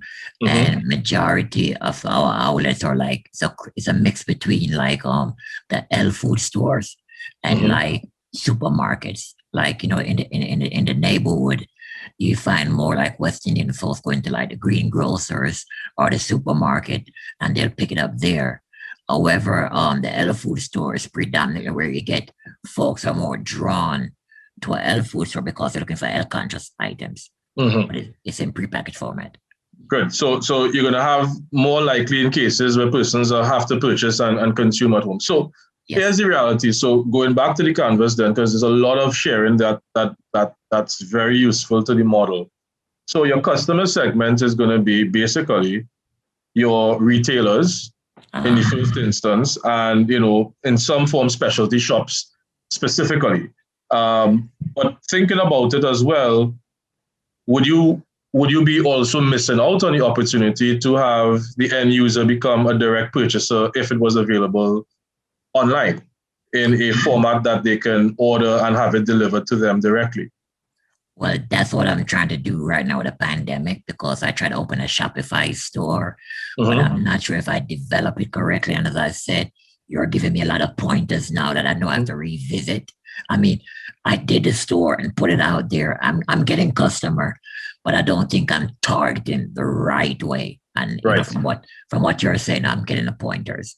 Right. So you see an emerging opportunity, and again, going back to the canvas, the right channels and then the segments. So initially, you may have started with a B2B model primarily, which is your business sells to other businesses prepackaged natural teas. But that's now switching to possibly an end user model where the end user is and can rapidly become the customer as well. Not that you're substituting one for the other, but you're growing another segment that was previously not connected to your value proposition. Because put it into context, could you really deliver the value proposition through the retail outlet that sells your teas along with dozens of other products as well, and limits your ability to really tell the story about what it can do, its benefits, your own story about why you got into this business as well? All those opportunities are lost because of the location in which that the product is being distributed. But the customer in your mind was that business because they buy and they restock and reorder from you because it's moving. So therefore there is demand.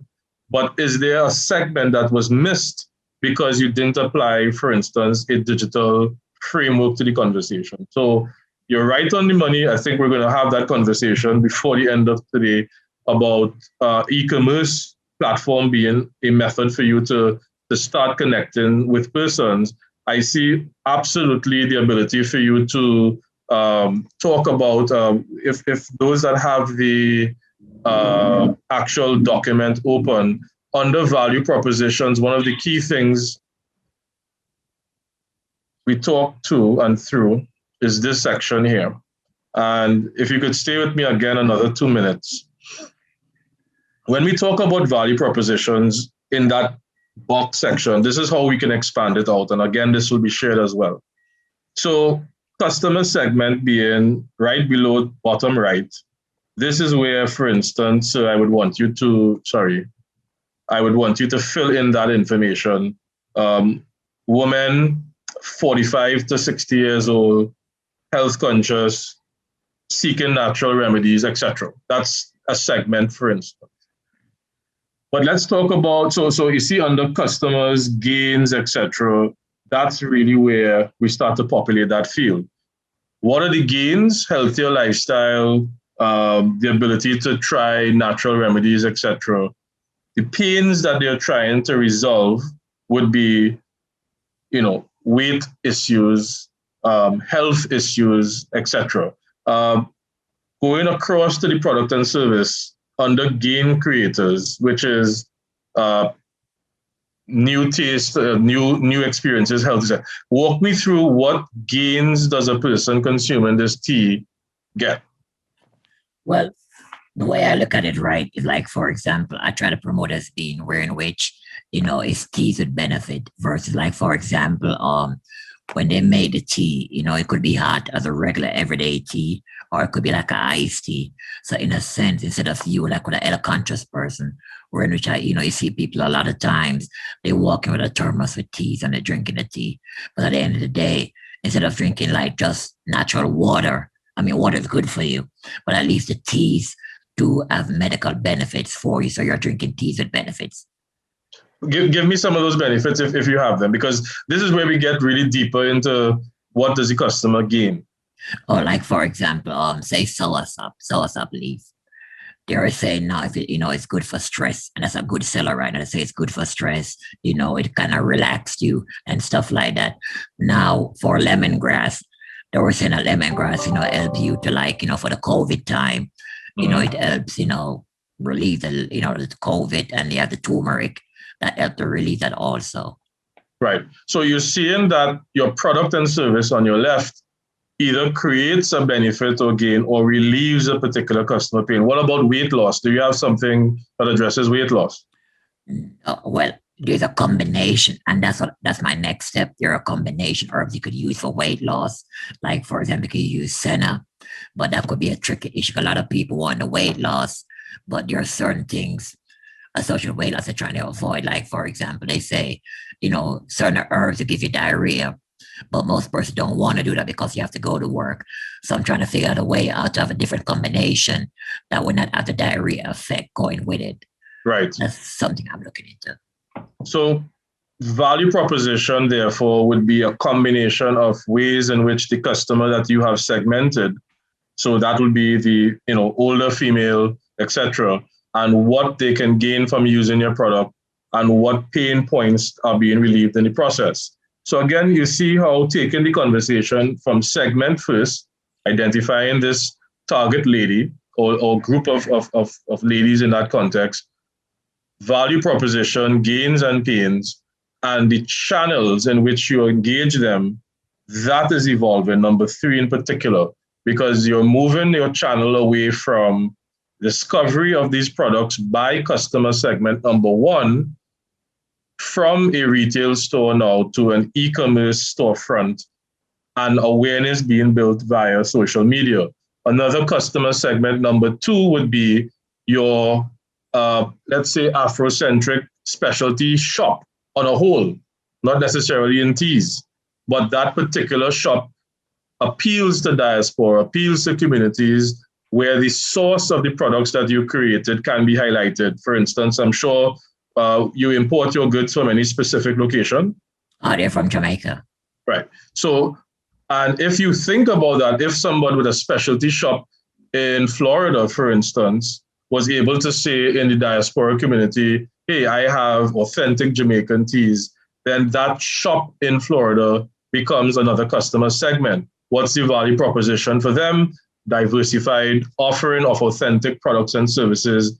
And of course, the channel in which they get it from you would be through ordering, etc. But you see how segments may be completely different. They could be B2B, but they could also be B2C as well. Okay. So thank you very much for that, Sharon. I think it's helpful in terms of illuminating where we're at. I want to question. Oh, please go ahead. Is this recording going to be available? Because recording and the PowerPoint itself, yes. Okay, thank you. Great. So again, I think this slide here really enforces or reinforces that point.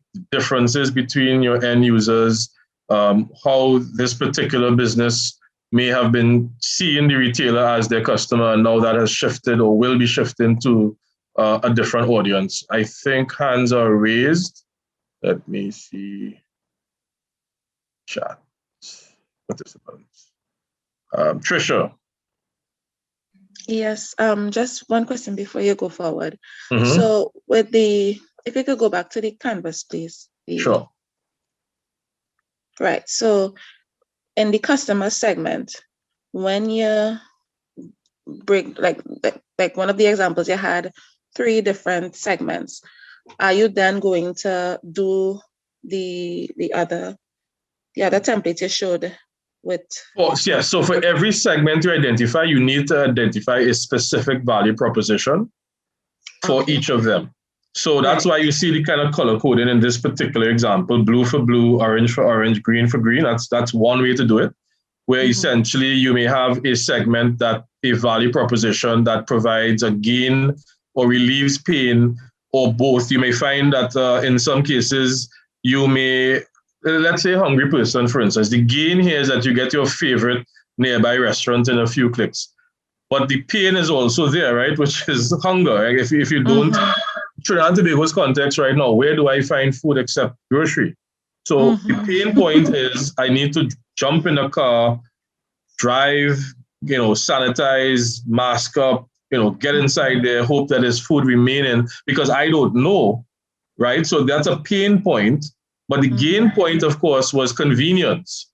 So sometimes it's both sides, which is gain and pain, but the segment itself kind of dictates where your value will be deployed, because this particular case, Uber Eats, or let's say a food application, is basically saying, I'm going to relieve you of the pain and the stress of heading down to a grocery and a pharmacy and hoping there's food remaining, but I'm also going to allow you to have the option, the gain of your favorite restaurant being available for food delivery as well. So both sides matched to that customer segment. So before I put it here, I would need to, so when I identify it as in my customer segment, I would have to apply it to the template that you just did with the gentleman. Exactly, this right here. So you see the bottom right? The segment is there. So every single segment would go here, as a new sheet. Has a different value proposition. Okay, correct. I understand. Thank you. Yep. And the beauty of that is because you've defined the segment, it's going to make your channel. I also encourage you to allow your channels to be defined based on the segment as well. Back to the point, where does this older 45 to 60-year-old lady, where best should I find them? Should I use LinkedIn? Or should I use Instagram? Should I use Snapchat? Will they see that advertisement, that content post? No, they wouldn't. And then that's where the data that you gave us with respect to like who uses Facebook, who uses that's where that would help as well. I'm going to likely use Facebook for this segment and put content for my business that seems to be biased towards this segment there, because that's where these customers are living. That's where their attention is. Okay. And if the product was for someone younger, you would then apply the same gains and pains conversation, and then the channel to reach them would be, Instagram, for instance. Channels don't only speak to about discovery, but also how they will purchase as well. So I just wanted to make that point, that e-commerce comes in very importantly there. I did see a question earlier about marketplaces.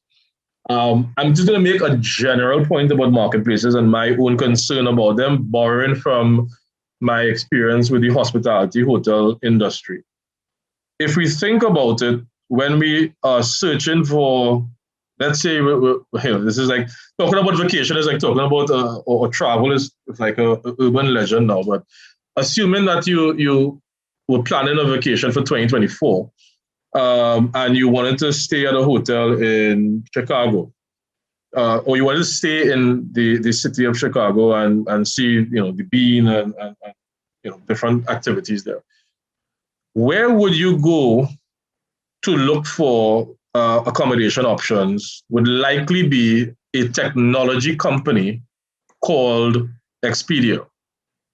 Expedia is not a hotel company. It's a technology company. It's a marketplace.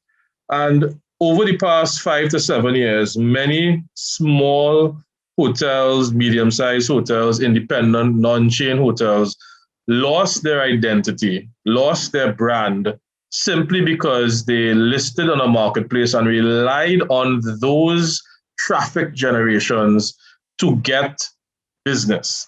And these companies take 30 cents on every dollar earned, and they pay you 30 to 45 days later after the guest has checked out from the property. That's where the hotel industry reached before the reset button was hit with COVID.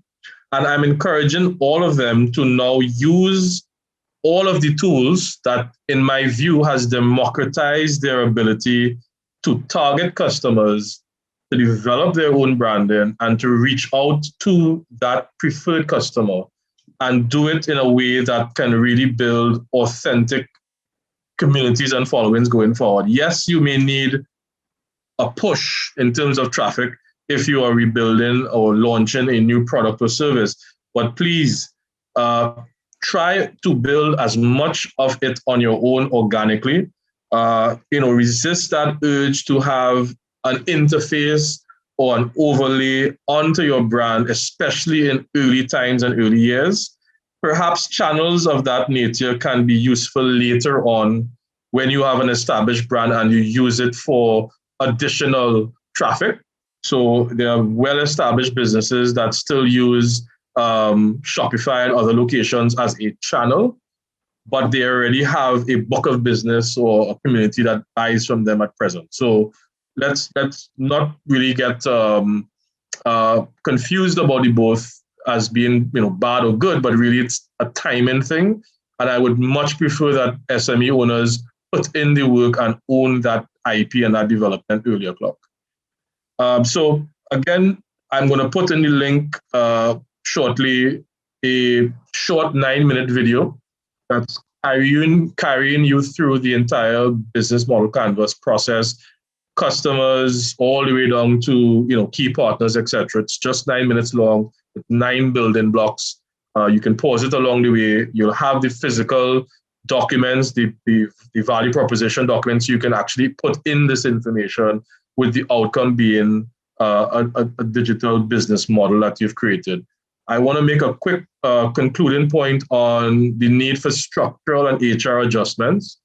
Maybe it's a good opportunity to look at your business in respect of its structure in the new environment you're contemplating.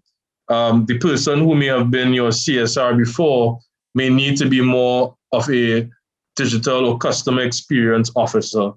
And what is the job description to match? I've had an instance 2 years ago in a company I was working in when I said, as a decision maker, I'm moving the model away from receptionist, front desk person to a digital experience officer. I purchased a smartphone, handed it to a 24-year-old employee and said, your job is to literally engage on Facebook and on WhatsApp every day, of course, enabled by Google Forms, etc., and respond to that inquiring community. I didn't put on the element of content posting and creation, but an interface so that there was always someone available through those channels. We literally saw tripling of sales within 1 month from the start of that initiative to the end, because people felt that there was a ready, responsive individual connecting with them for inquiries on Facebook, connecting with them. Hey, I sent in the Google Form application. Can I get a response, follow-up, etc.? It humanized the interaction. And I will say that going forward, we need to relook traditional structures vis-a-vis what the new normal requires of our businesses and create the job description so you can hold your staff and yourself accountable for those new realities. We will open to some questions shortly, but I do know that our friends from WePay are on the call. I want to stop here for a second to have them share this great opportunity that Karina mentioned yesterday, and then we'll make some concluding remarks. So Kayla, if you want to coordinate, is it Christabel? Okay, great. All right, so is everyone hearing me? Yes. Yes, we are. Perfect. Good morning, everyone. So I'd love to be informal here, even though we're business individuals. Feel free to call me Belle.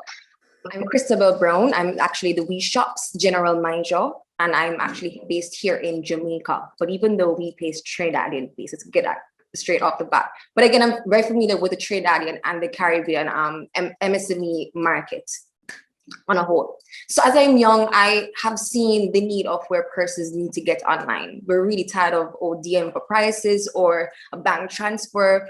How is it that we get persons to go get online and get ease of convenience? Now, I'm not so sure if you've been seeing a lot of traction both in Trinidad, Grenada, Barbados, St. Lucia, but we've launched something called Project 1000. In Jamaica, we're going to be attempting the most web users on our web development to break the Guinness World Record of launching 1,000 websites simultaneously using WeShops. Now, apart from that, Trinidadian users, Bayesians, and also persons from Grenada are going to be able to actually have access to this. Again, all I'm talking about here is a cost-effective solution for MSMEs to get quickly online and get paid to their local bank accounts. So let me share with you my screen. There we go. So to WeShops. Now, once persons come on and you sign up, whether the product 1,000 is actually free. So you're going to go through register, but I want to give you the entire WeShops experience. Now, I've seen on so many instances, even Trinidad, one of my friends actually co-founded the event Port of Spain Fashion Week. And I remember when she had this marketplace, Crystal, and she was talking to a lot of MSMEs who, you know, they didn't have a website. They were basically dealing with cash. And I know this is now a COVID period. How is it that persons want to get online, get their business to a whole nother step of basically evolving? So we thought of giving persons a basic free e-commerce website. It comes fully equipped with every single thing that you will need to actually get online. And I will show you how. So I will sign in. I'm going to do a full demonstration as to how you will be able to easily create this WeShops account and actually have a website hopefully. Right.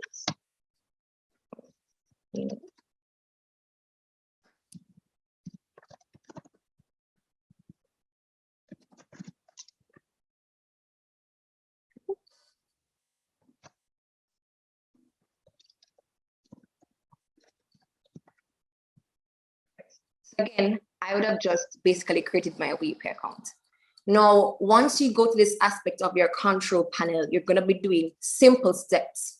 Now, let me use an example of what's going to happen on this Sunday. So I'll be hosting that webinar, and what will happen is that I'll be guiding all 1,000 persons who will log onto that webinar exactly what you will need to actually have this website fully functioning. So again, always tell persons to ensure you have your business name. It doesn't have to be registered, but once you have your business name, it's good. Your business itself does not have to be registered as well. You will also need some stock images. You need to have some images to go onto your website. So what products or services will you be selling? You will need to have that as well.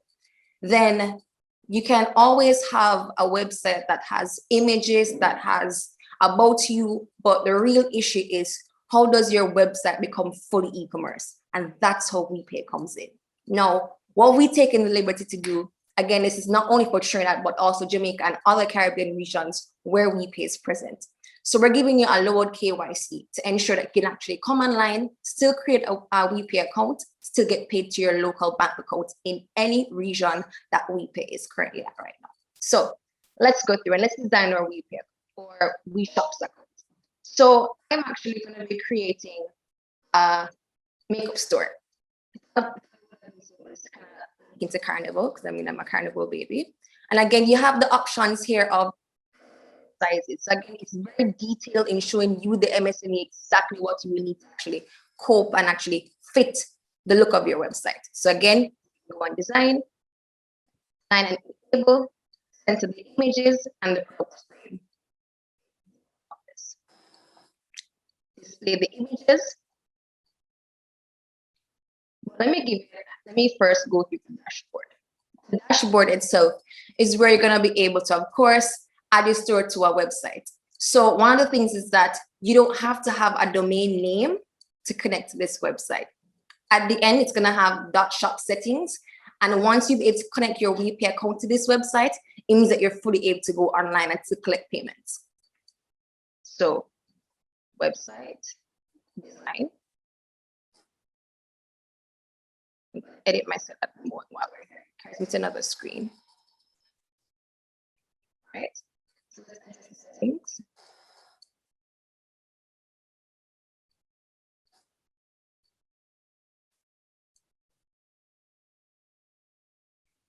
I'm gonna change this to the BPS.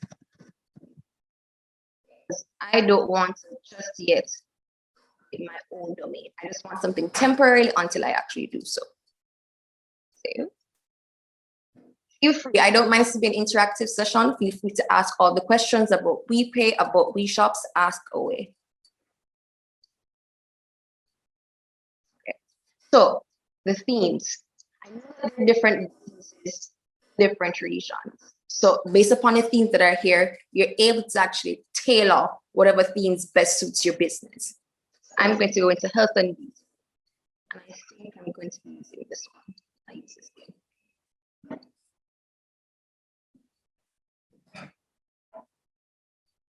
Right? Line and cover image.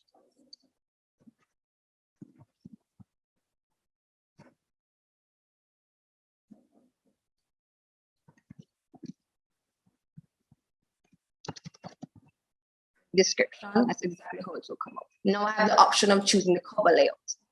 Now, also if I want to change my background image. Now, what will happen is that you need to ensure that all your images are tailored to a specific size. This website ensures you have your images to a specific size. So I already had some images done already, so I will upload and show you here. Here we go. This will be the image. And I will save it.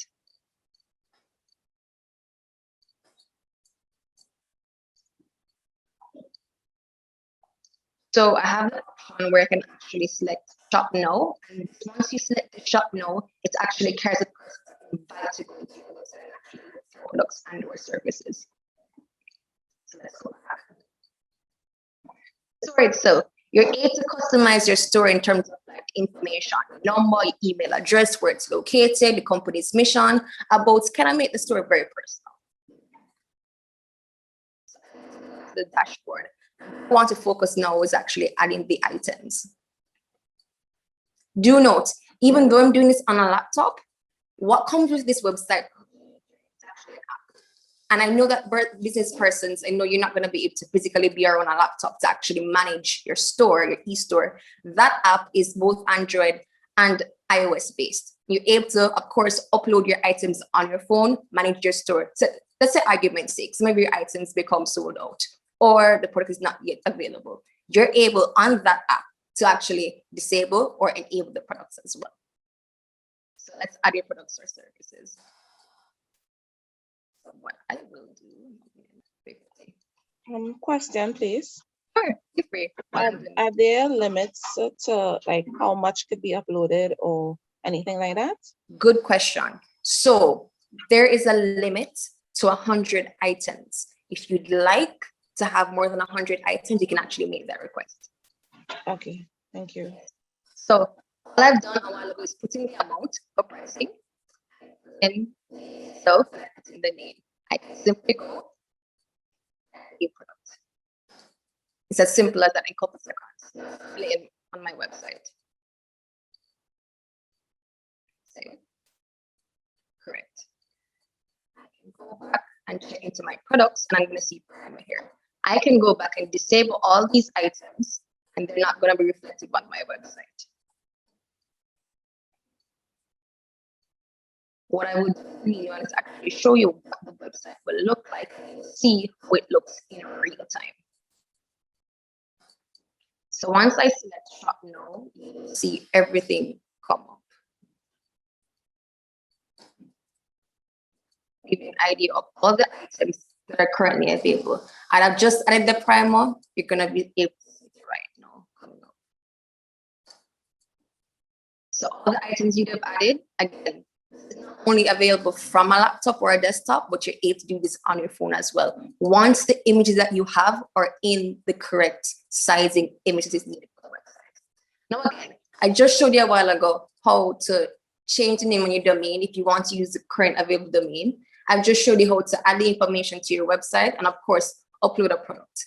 Yes, you've done all that you need to do for a fully functioning website.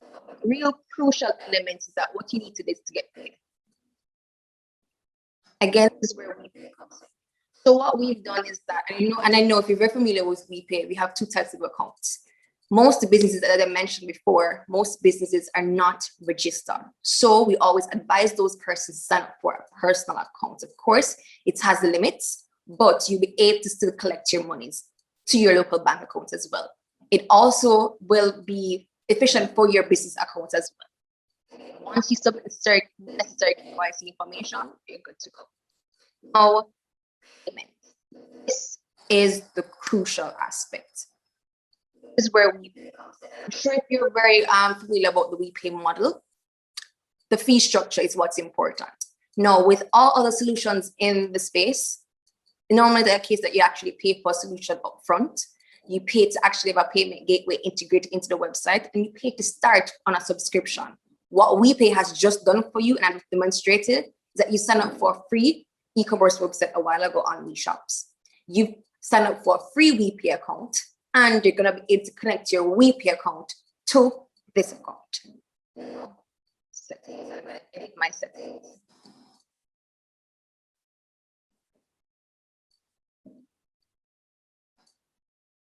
And then for me, since I changed the amount, and it will easily tell me what the percentage is here.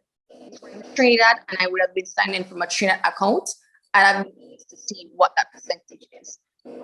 We have 3 options of that fee, where every other solution in the Caribbean and the world gives you the option of, you, the merchant, paying that fee. We give you 3 options. So if you'd like to pay that fee as the merchant, or you'd like to give your customer that option of paying the fee, or you can split that fee 50-50. Again, once any purchases are done from your WeShops website, it goes directly to your WePay account instantaneously. So again, we're thinking about ease of convenience, how MSMEs are going to be able to actually upload their products in real time from their phone while they're on the go doing other business or chores. But again, they want to be able to get online and get access to their own monies, to their local bank account. This is exactly what the solution is. So with this said, if there are any other further questions, I welcome them here. I don't mind going through the platform in further detail that you're going to be able to understand. Yes, question again, please. So I wasn't sure if so the fees would be attached only when a purchase is made, or is there something else that I need to? That's a very good question. So in the Project 1000 promotion, I know there are talks that your account is going to be free for a period of up to 30 days. Once that 30-day period has passed, you're going to be charged a minimal subscription fee, and it doesn't pass 10 US. So again, we're going back to ease of convenience. We're thinking about a cost-effective solution for MSMEs. This is it. So 10 US what per? 10 US per, it's a subscription basis. So every month, it will come from your account, that 10 US automatically. Okay. Yes. And that would be the equivalent of if it's a TT in Bayesian or Grenadian, or in EC. There's another question? I have a question, Lorenzo. How universal this stuff is? Is this only for e-commerce stores, or anyone can use it? Go again? I didn't hear the first part. I'm so sorry. Is this only for e-commerce? So basically stores like clothing, shoes, or everybody This is could do for like marketing? everyone. It doesn't limit anybody. Once this Project 1000 series has finished, we're going to be focusing on, I know persons as MSMEs, you have actual services. You want a booking app to actually schedule if you're a barber, hairdresser, a nail tech. We're going to be launching that once Project 1000 is done. But again, we're thinking of ways to catch the MSME where they're at and get them paid, because we understand the realities of actually getting paid in your country. Hi guys, thanks. Yeah, welcome. Any other questions? Latoya, Christabel, the interesting thing I'm seeing here as well. So if I have the option to have my own website address and domain, I can link the shop to it when it says on top, click on shop. And for instance, if I have a native website, I click on shop and then my products are there for purchase. Could they be shipped to me as well, to my customers? Okay, I love how you asked that question. So you have the option of selecting your own shipping. But once embedded in this, you have the option of putting in your local delivery if persons plan to pick up, or you have a solution already arranged. If you want to go into another market of shipping, DHL and FedEx are already embedded into this. So again, we're thinking about how do we get persons paid, and thinking about how can actually spread their wings, not only in their country, but in the diaspora, or even outside of that. That's what we're getting at. When I saw this, just for the cohort as well, I was fascinated about the amount of value being created here. This is like the end point of creating your full digital real estate within the pandemic and post-pandemic environment, where you literally can present yourself with a brand new website, because this is what the offer is. You can customize it to suit what your needs are, and then you can add e-commerce and as well as delivery options to distribute your products from your home, because basically all of this can be happening in an ecosystem and you can track it. Is it that your orders are also being tracked on the back end? Everything is going to be managed through this dashboard here. And again, that app that you have, whatever I'm doing here on my desktop or my laptop here, you're going to be able to do the exact thing, whether on your Android or on your iOS app. Great. I see there's I think it's Keegan, is it? Hi Keegan. I'm very familiar with your work. Welcome. Hi, are you really? That's fantastic. Quick question about the back end, because this is probably going to be a make or break situation for me.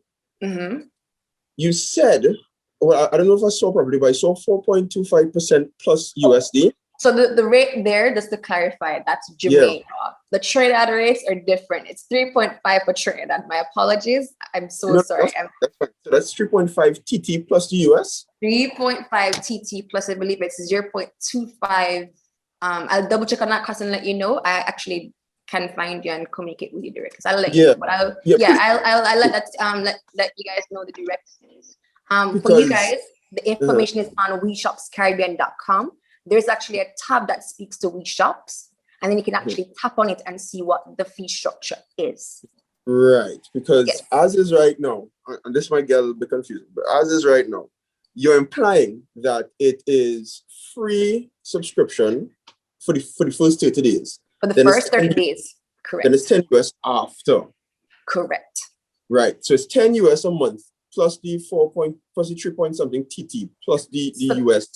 Right. So that transaction fee, you don't even have to deal with it if that's the case, if your type of business. So I've seen persons even on the WePay end. So so I am the general manager of WeShops, but I'm also the operations liaison for WePay Jamaica. And I've encountered with many business persons who, again, it depends on the type of business. So if you'd like to integrate that fee into your cost, that's up to you. If your business model, your customers want to pay the fee and they're fine with it, feel free. Or if you'd like to absorb that fee, it's all up to you. Again, we're only giving you options. So again, you and your customers are feeling comfortable in ensuring you get paid online. Right. So, okay. And is there going to be any like tier system in the future when it comes to like, so I'm used to Shopify and Squarespace. And I know Shopify has a tier system when there's a regular fee, which is like 30 US, and then there's a business fee, which is 80 US. But the 80 US takes away the transaction fee per item. Is there going to be a transaction? So the transaction fee is the 3 point something plus the US, right? Correct.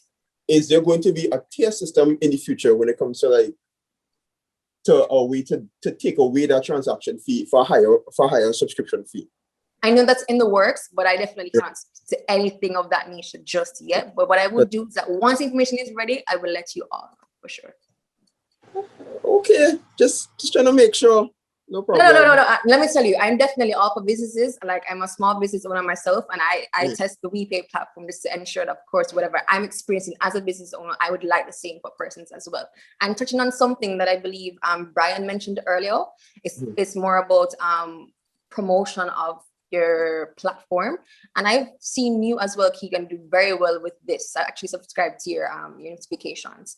And what happens is that even in this WePay, this WeShops account, you are able to connect the various accounts. You can connect your Facebook account, your Instagram account. You can connect to Google directly to this.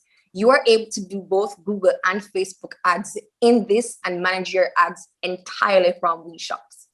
Right. So again, it's So- not only about an e-commerce system, yes, as Brian would have mentioned, but it comes into how you're gonna be a digital marketer really and truly as a business owner. Because again, you're gonna be able to push this solution and get the necessary visibility as best as you can to get additional sales. And would you, and it sounds crazy, but would you be able to be paid in, is there an option to be paid in US?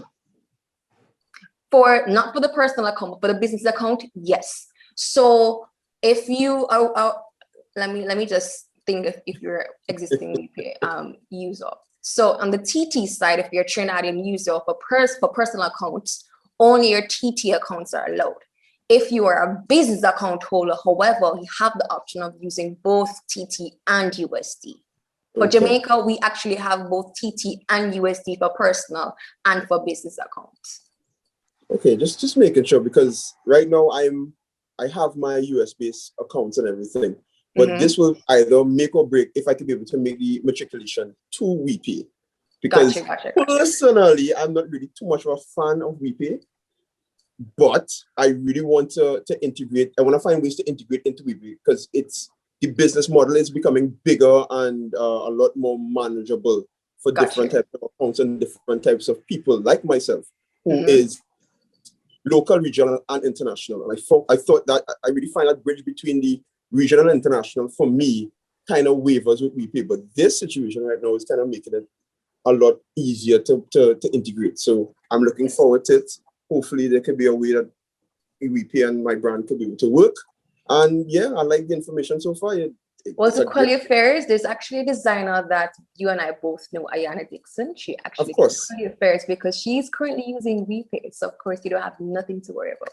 And yeah, and I talk. I'm just saying. No, we talk about it a lot. So because I want to be able to make sure that the integration is so seamless, because I totally agree. It's going to be hard for me to move from a US, which is completely seamless, to WePay, which is, I want to be able to find ways. I want to see the pros and cons. So this is actually quite helpful. So thank you very much. I appreciate it. I don't want to take up too much time. But one of the things what will be happening. So I know our focus, both the Trinidad and Jamaica team, we're all gears for Project 1000. But best you believe, once Project 1000 is done, all the tutorial videos will be out, of course, how to upload and manage your WeShops account, how to connect your WePay account to your WeShops account. Like all the content will be there. So you have nothing to worry about. I feel you and I will talk a lot more about the future. Feel free. Come on here. And thank you very much. You'll go back and talk. You're absolutely welcome. Thank you. Thanks for that interaction, because it's important. But what's the slam dunk here? So that we know is that because you attended this workshop, IDB Trinidad, Compete Caribbean, and WePay have worked together to allocate a site and an opportunity for you to be part of this offering, independent of the wider Project 1000, but really that you are going to be assigned your website, and you're going to get that information later today about attending a workshop on Sunday. Is it, Christabel? On Sunday, May 16th. So it's going to be 10:30 a.m. Jamaica time. It's going to be 11:30 in the other regions. And I'll be walking through, also along with the country manager, he'll be hosting, but I'll be walking through the demo, exactly what we've just done here. I'll be going step by step. And what will happen, for the record, even though Jamaicans are the ones who are breaking the record, the other regions will be doing it as well. So while I'll be doing it live, you'll be able to actually create your websites also as well live. And what will happen is that once we all launch the website simultaneously, Guineas automatically has that information. And we're hoping that by the week, we're going to be able to have that good news. Again, we're very confident that we're going to break the record. Just saying. So. Yeah. So guys, I want to really encourage you to take advantage of the opportunity. We literally, you have the opportunity to set up your website. If you don't have one, the data I had from the cohort submissions for this registration workshop is 52% of registrants did not have a website. And that's interesting, so that I think there's an opportunity in front of us for those who don't have it or rely only on social media for their website needs. Please take advantage of this opportunity. Get a refreshed, updated website with e-commerce capability with the ability to integrate your social channels, etc., whilst you are transforming in the background. There is possibilities that you don't have to necessarily push the site, but have the infrastructure set up immediately, take advantage of the training and learning so that when you're ready to launch, you can actually monetize it. We have that challenge, of course, in Trinidad now in respect of the ability to sell physically. Yes. Trisha, I'm going to let you quickly come in and I want to wrap up as well because I know we have to look at our time today. So Trisha. Yes, just one quick thing. Can you, if you can differentiate or give a little pros and cons to having a website and the option that is available now, especially in Trinidad, to persons who don't, those platforms that offer, I don't know how to explain, like 868 or planting seeds and stuff like that. What is the pros? I didn't hear the last part after 868. There are websites or online marketplaces versus having your own e-commerce. What might be the pros or the cons from me considering one or the other? Okay, so I'm just going to easily off the bat and just say with the other marketplaces, you don't have an app. So you could be on the go, you could be down Arima or wherever on the savannah, but you could be doing other things. But again, you don't have time to actually go on a laptop. The app gives you that ease of convenience. Not only that, of other marketplaces, we understand that get paid in the Caribbean is really difficult. You have to go through an arm and a leg through PayPal, Figaro, whatever it is. And the thing with that, you have to pay an upfront fee to get back your money, which you're charged a higher percentage rate. It doesn't make sense for MSMEs, make it make sense. So of course, WePay comes with the opportunity where you sign up for a WePay account free of cost. You're able to go onto that WePay account. And again, the WePay account now, even though you're connecting your WePay account to your WeShops account, you still have the ability of having additional features within your WePay account. So again, so for example, you don't want something linked with your website necessarily. So for example, I currently own that website, The Beat Place, but I want to send all of you in here a payment link. It's basically like, if you know about PayPal Me, it's a personalized link. It could be having the end of it has your name on it or name of the business. Again, that's ease of convenience. You can just copy it and paste it here in the chat. You all pay me directly. EPOS, that ease of convenience with that QR code, you can all go with your phone, scan it, I can put it up here on the screen. You all take out your phones, scan it, pay me, ease of convenience. So again, it's not about even having one option or one payment solution via your website. WePay is giving you an entire 360 e-commerce solution, but at the same point in time, another 360 digital payment solution within your WePay account as well. So again, we're giving you, you don't need to keep on shopping around for other solutions one away. We're giving you every single thing in one place. And that's really the real pro, because again, we need to get paid and keep the monies right here in our economy within diaspora. Let's not send it out and get sent to PayPal. It doesn't make sense. Because again, anyway, we are losing and we don't want to lose. We want to help our Caribbean brothers and sisters win. Thank you, Christabel, for that clarity. And of course, the point made earlier about protecting and building your own development, your brand, as opposed to keeping it within a marketplace umbrella is also a key thing, especially in early stages.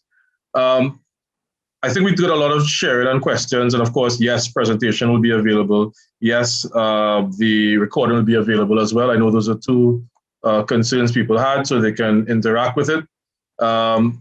2 quick points. I saw it in the chat earlier. A tool, canva.com. Please sign up, live on it. There's a free version. I want to encourage you to use this for all of your sort of digital content needs. I am going to actually share the Canva environment for a second. I want you to understand the power of this. You literally can have templates for every Facebook post, YouTube channel art, Instagram post. I actually was able to see WhatsApp stories recently. You know, there's so much functionality within this free platform that you can live here and really have your content really refreshed and up to speed. The templates are great. There's free photo stocks available. There's low priced photo stock as well. Please explore canva.com, learn to live on it. I've done quite a bit of easy work there in terms of getting people out and quickly showing their content to the marketplace. I also want you to sign up for WhatsApp Business, another thing that I'm not sure if everyone is using. WhatsApp Business is a very powerful solution that is often overlooked. A lot of people use just the personal app itself, not understanding that WhatsApp Business can also allow you to integrate as a platform for listings, for connectivity, etc. Even better, you can link your Facebook DMs to be WhatsApp message integrated, which means that you no longer have to track Facebook messengers and WhatsApp messages. They all come to one location. Continue to be safe in respect of your COVID requirements as the foreseeable future. And thank you for attending. In the meantime, please check your chat box before you leave. A couple of things I'm going to put in there now. One, a feedback survey. We spoke about that earlier. We would like this completed. It's very important that we understand how your experience was with this session, the topics of discussion, the focal areas you'd like us to look at in future, the sequencing, the timing, etc. So there's a form that was just placed in the chat. Please complete it. We'll get the responses ASAP. I'm also going to be putting in, as we discussed, a short 9-step, 9-minute video on completing the business model canvas. That's here as well. It's a YouTube video format. And then I'm also going to include very quickly how and what you need to set up your WhatsApp business as well. When recordings will be sent by chat, these will be sent out in terms of the recordings. I can't say. I can tell you that by end of the year, you will have the presentation in a Google Drive folder. That will be emailed to everyone with the template documents for Business Model Canva, as well as any other pertinent information you may have received here. So you can at least scroll through the presentation or wait in the recording. I think the recording will take some time to download. It's being, of course, snipped and stitched into different segments and stages. So it's not a very long 4-hour video, 4.5-hour video, but rather segmented by topics. As soon as that's available, we'll let you know. It'll be likely hosted on the Compete Caribbean's page, but you will have the access in the meantime to the presentation. You'll also get a separate email from the IDB team for the sign up with WePay links, with the WeShop links, etc. Please take advantage of that. Again, it was specially allocated towards this cohort so that at the end of the workshop, you can, by Sunday, have your e-commerce and new website developed and get on that digital transformation journey. So thank you again for your time, folks, your patience today. I think it's been 2 packed days. Typically, we think that attention spans for an hour or 2 is difficult, but we could have probably gone on a little longer. Maybe we could think through how that works in the future configuration of workshops. But thanks for your attention. Thanks for your time. Please feel free to respond to the emails that would have come from Kayla and IDB if you have any questions post-workshop, as well as the feedback form. Very, very important. Put your comments, put your requests in there, and look forward to seeing you on Sunday. I will be at the session. So thank you and enjoy the rest of your days. Take care.